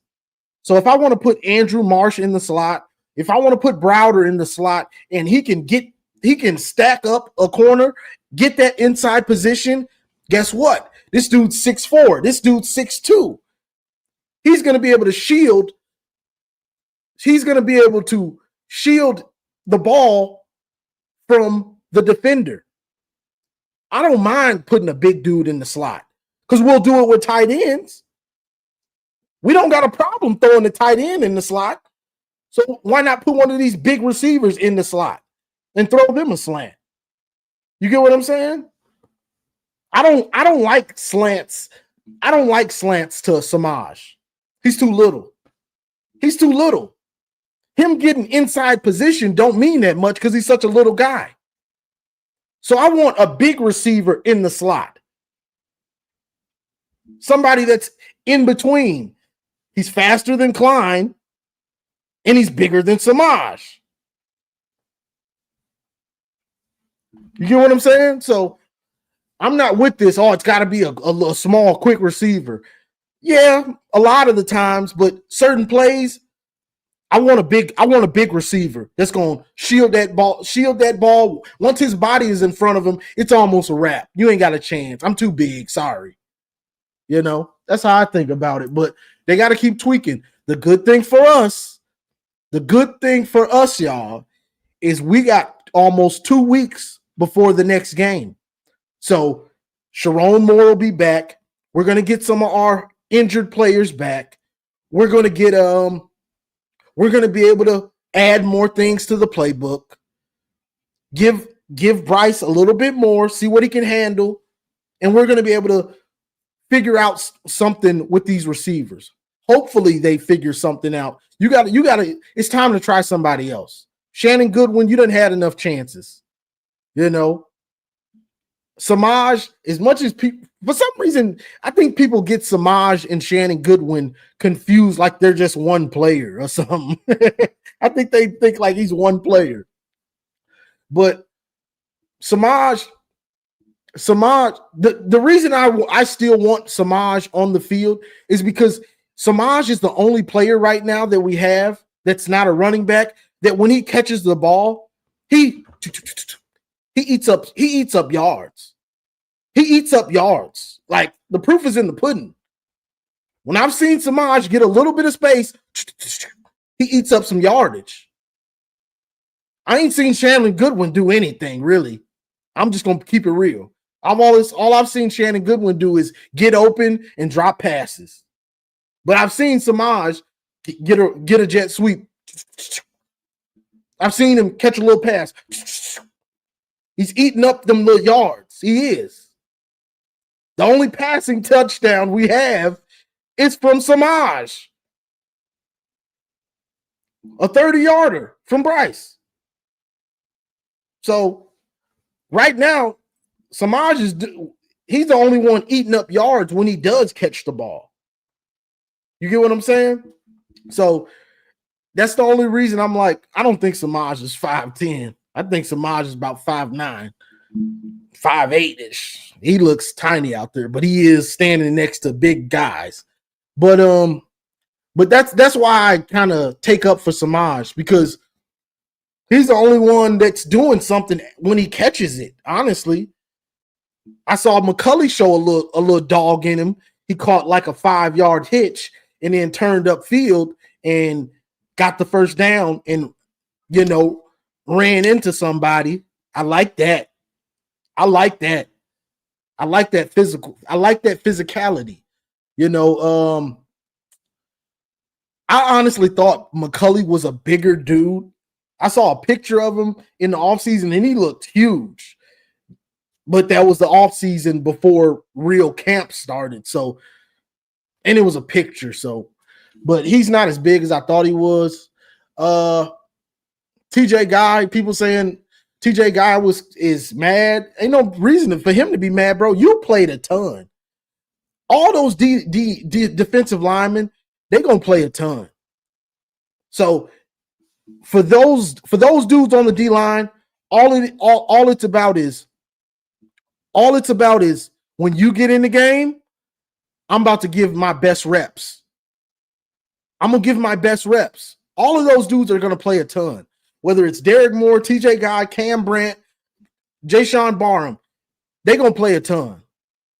And for whatever reason, TJ Guy lost weight this offseason. Not sure why he did that. That wasn't smart, bro. You were at your perfect weight last year. Not sure why he decided to thin down, probably thinking it was going to help him bend, but you still need that strength. People want their D-line, their edge rushers and D-linemen to look like freaks of nature. They don't want them to look like a wide receiver. unless it's the wide receiver is Jeremiah Smith. Then I want you to look like a wide receiver. But if you ain't looking like Jeremiah Smith, I want you to look like an edge rusher. I don't want you looking skinny like you're watching your calories and you're running a marathon. I want you to look the part. So I'm not sure why TJ guy lost weight, but stuff like that bothers me. I can always think of something that bothers me. But I want you to look that part, bro. You got to be on the edge. You got to be strong. I thought he was perfect weight last year. That's just me. But I'm gonna say this and then I'm gonna get out of here. On defense, people are complaining. I've seen people complaining about the secondary itself. The secondary itself isn't really a problem. The problem is some of our linebackers in coverage. That's where the problem comes into play. Is sometimes we're dropping out Derek Moore. Derek Moore is about horrible in coverage at this point, which you would think he's been in this system. You've been in this system for 3-4 years, bro. You should understand what you're doing when you drop into these zones. But he's still a little lost, or he's stiff. I'm not sure what it is, but he's real stiff. But the problem is the linebackers in coverage. Besides Cole Sullivan, Hausman is hesitating a lot. And in these zones, because we run a ton of zone, in these zones, they're not understanding what they're seeing and flowing with like they're not reading what the receivers are doing. Because to play zone, you need to understand what you're seeing from the offense. Okay, I see this guy coming this way, but I also see this guy coming this way and I see a receiver coming this way. I'm gonna shift over a little bit, but I see this guy coming across and the quarterback is eyeing him. So I'm baiting him. I'm waiting. I'm faking like I'm going with the other receiver. I'm waiting. The ball is in the air. Boom, I'm jumping it. But you can't do that stuff until you really understand what you're doing in coverage, running all these zones. So that's what comes with the problem. That just comes with reps, and some guys are better at man than zone. Ernest Hausman gave up another big play when what's his name? When Hillman knocked out the receiver, Ernest Hausman gave up that big play. I'm not sure if we were in man or zone. I think it was man, but yeah, a lot of the problems are coming into the middle with the linebackers. Besides Cole Sullivan, because he's balling, But Hausman, Rolder is slow. He's not a sideline to sideline. He's best when they're running up the middle. That's when Rolder is best. The more they're running to the edges or he needs to play sideline to sideline, that's not his game. Like, that's just him. That's not the type of linebacker he is. So, and Hausman is just hesitating. I'm not sure why he's hesitating so much, but it's killing me, bro. I can, if it's a young player, I can say, okay, he's young. He's still learning the system. Ernest Hausman been in this style of system for 3 years now, bro. What are you hesitating for? It's a throw to the flat. You're looking like I'm looking at the play like, does he see him? Okay, he does. He's looking right at him, and did he catch it? Why are you waiting till he caught it to fly over there, bro? You killing me, Ernie. Ernest Hausman is killing me. Some of this, I'm not sure what it is, but he's hesitating, bro. You've been around too long. You trust what you're seeing. Some stuff, I get it if they're doing a lot of eye candy and stuff, but he's throwing it into the flat to the tight end. You're looking at him. What are you waiting for, bro? It's killing me, honestly. But that's where a lot of the big plays and some of the miscommunication or just some of the plays in the passing game that we're giving up. It's a lot of it's coming from the linebackers, from what I'm seeing. But that's about all I got. Let me read these super chats again. Shout out to the Bull Win. He was talking about Dom, talking about Crippen's looking size and made him take it seriously. Shout out to Toke. I'm not even sure how to say that, but shout out to you, bro. He's been a member for a month. But yeah, this is the last Sunday show that's going to go for almost 3 hours. It's I don't know how to say it, bro. I'm gonna start with $50 an hour. We're going 50 an hour. You want the next hour? It's gonna be 50. That ain't asking too much. Because you go to Voice of College Football, they want 100. You know what I'm saying? So it's gonna be 50 first hour, and then to get the next hour, it's gonna be 50, and then so on and so on. You know, so that's just how we're gonna do it. You know, you gotta support the channel, support the channel. You know, because these are long lives. I've had some of these lives go 4.5, 5 hours with like 1 or 2 super chats. You know what I'm saying? So that's what we're gonna do. But my connection's going out, in and out. So let's go on and get out of here. So I appreciate everybody joining. Dom, Steven, Garrison, Phillip. Shout out to my boy Trill City. That's Michigan. We from Michigan. You know what I'm saying? Shout out to him. My cousin, I got cousins in Muskegon, and I used to go up there, you know, hoop with them, you know, chill with your cousins. It was always a good time. It was fun. You know what I'm saying? But shout out to him, Muskegon's finest. You know, who else? Boxing Maniac. He on that Henny. He showed up for a minute. Shout out to Maze. They was talking about little Maj. He had to show up and say, "Don't talk about Maj." You know what I'm saying? Ben Baller. Detroit Hollywood was in here for a minute and dropped out. And if I forgot you, my bad. Appreciate the $7. Shout out to you, Johnny. Appreciate it, bro. Toes to Canaan. Oh, okay. Yes, sir. Appreciate you, bro. Trill City. That might have been watching me for a long time, supporting. So shout out to him. And also, shout out to my brother, or this could be a lady. I honestly don't know. But Town Health Services donated 500 big ones the other day.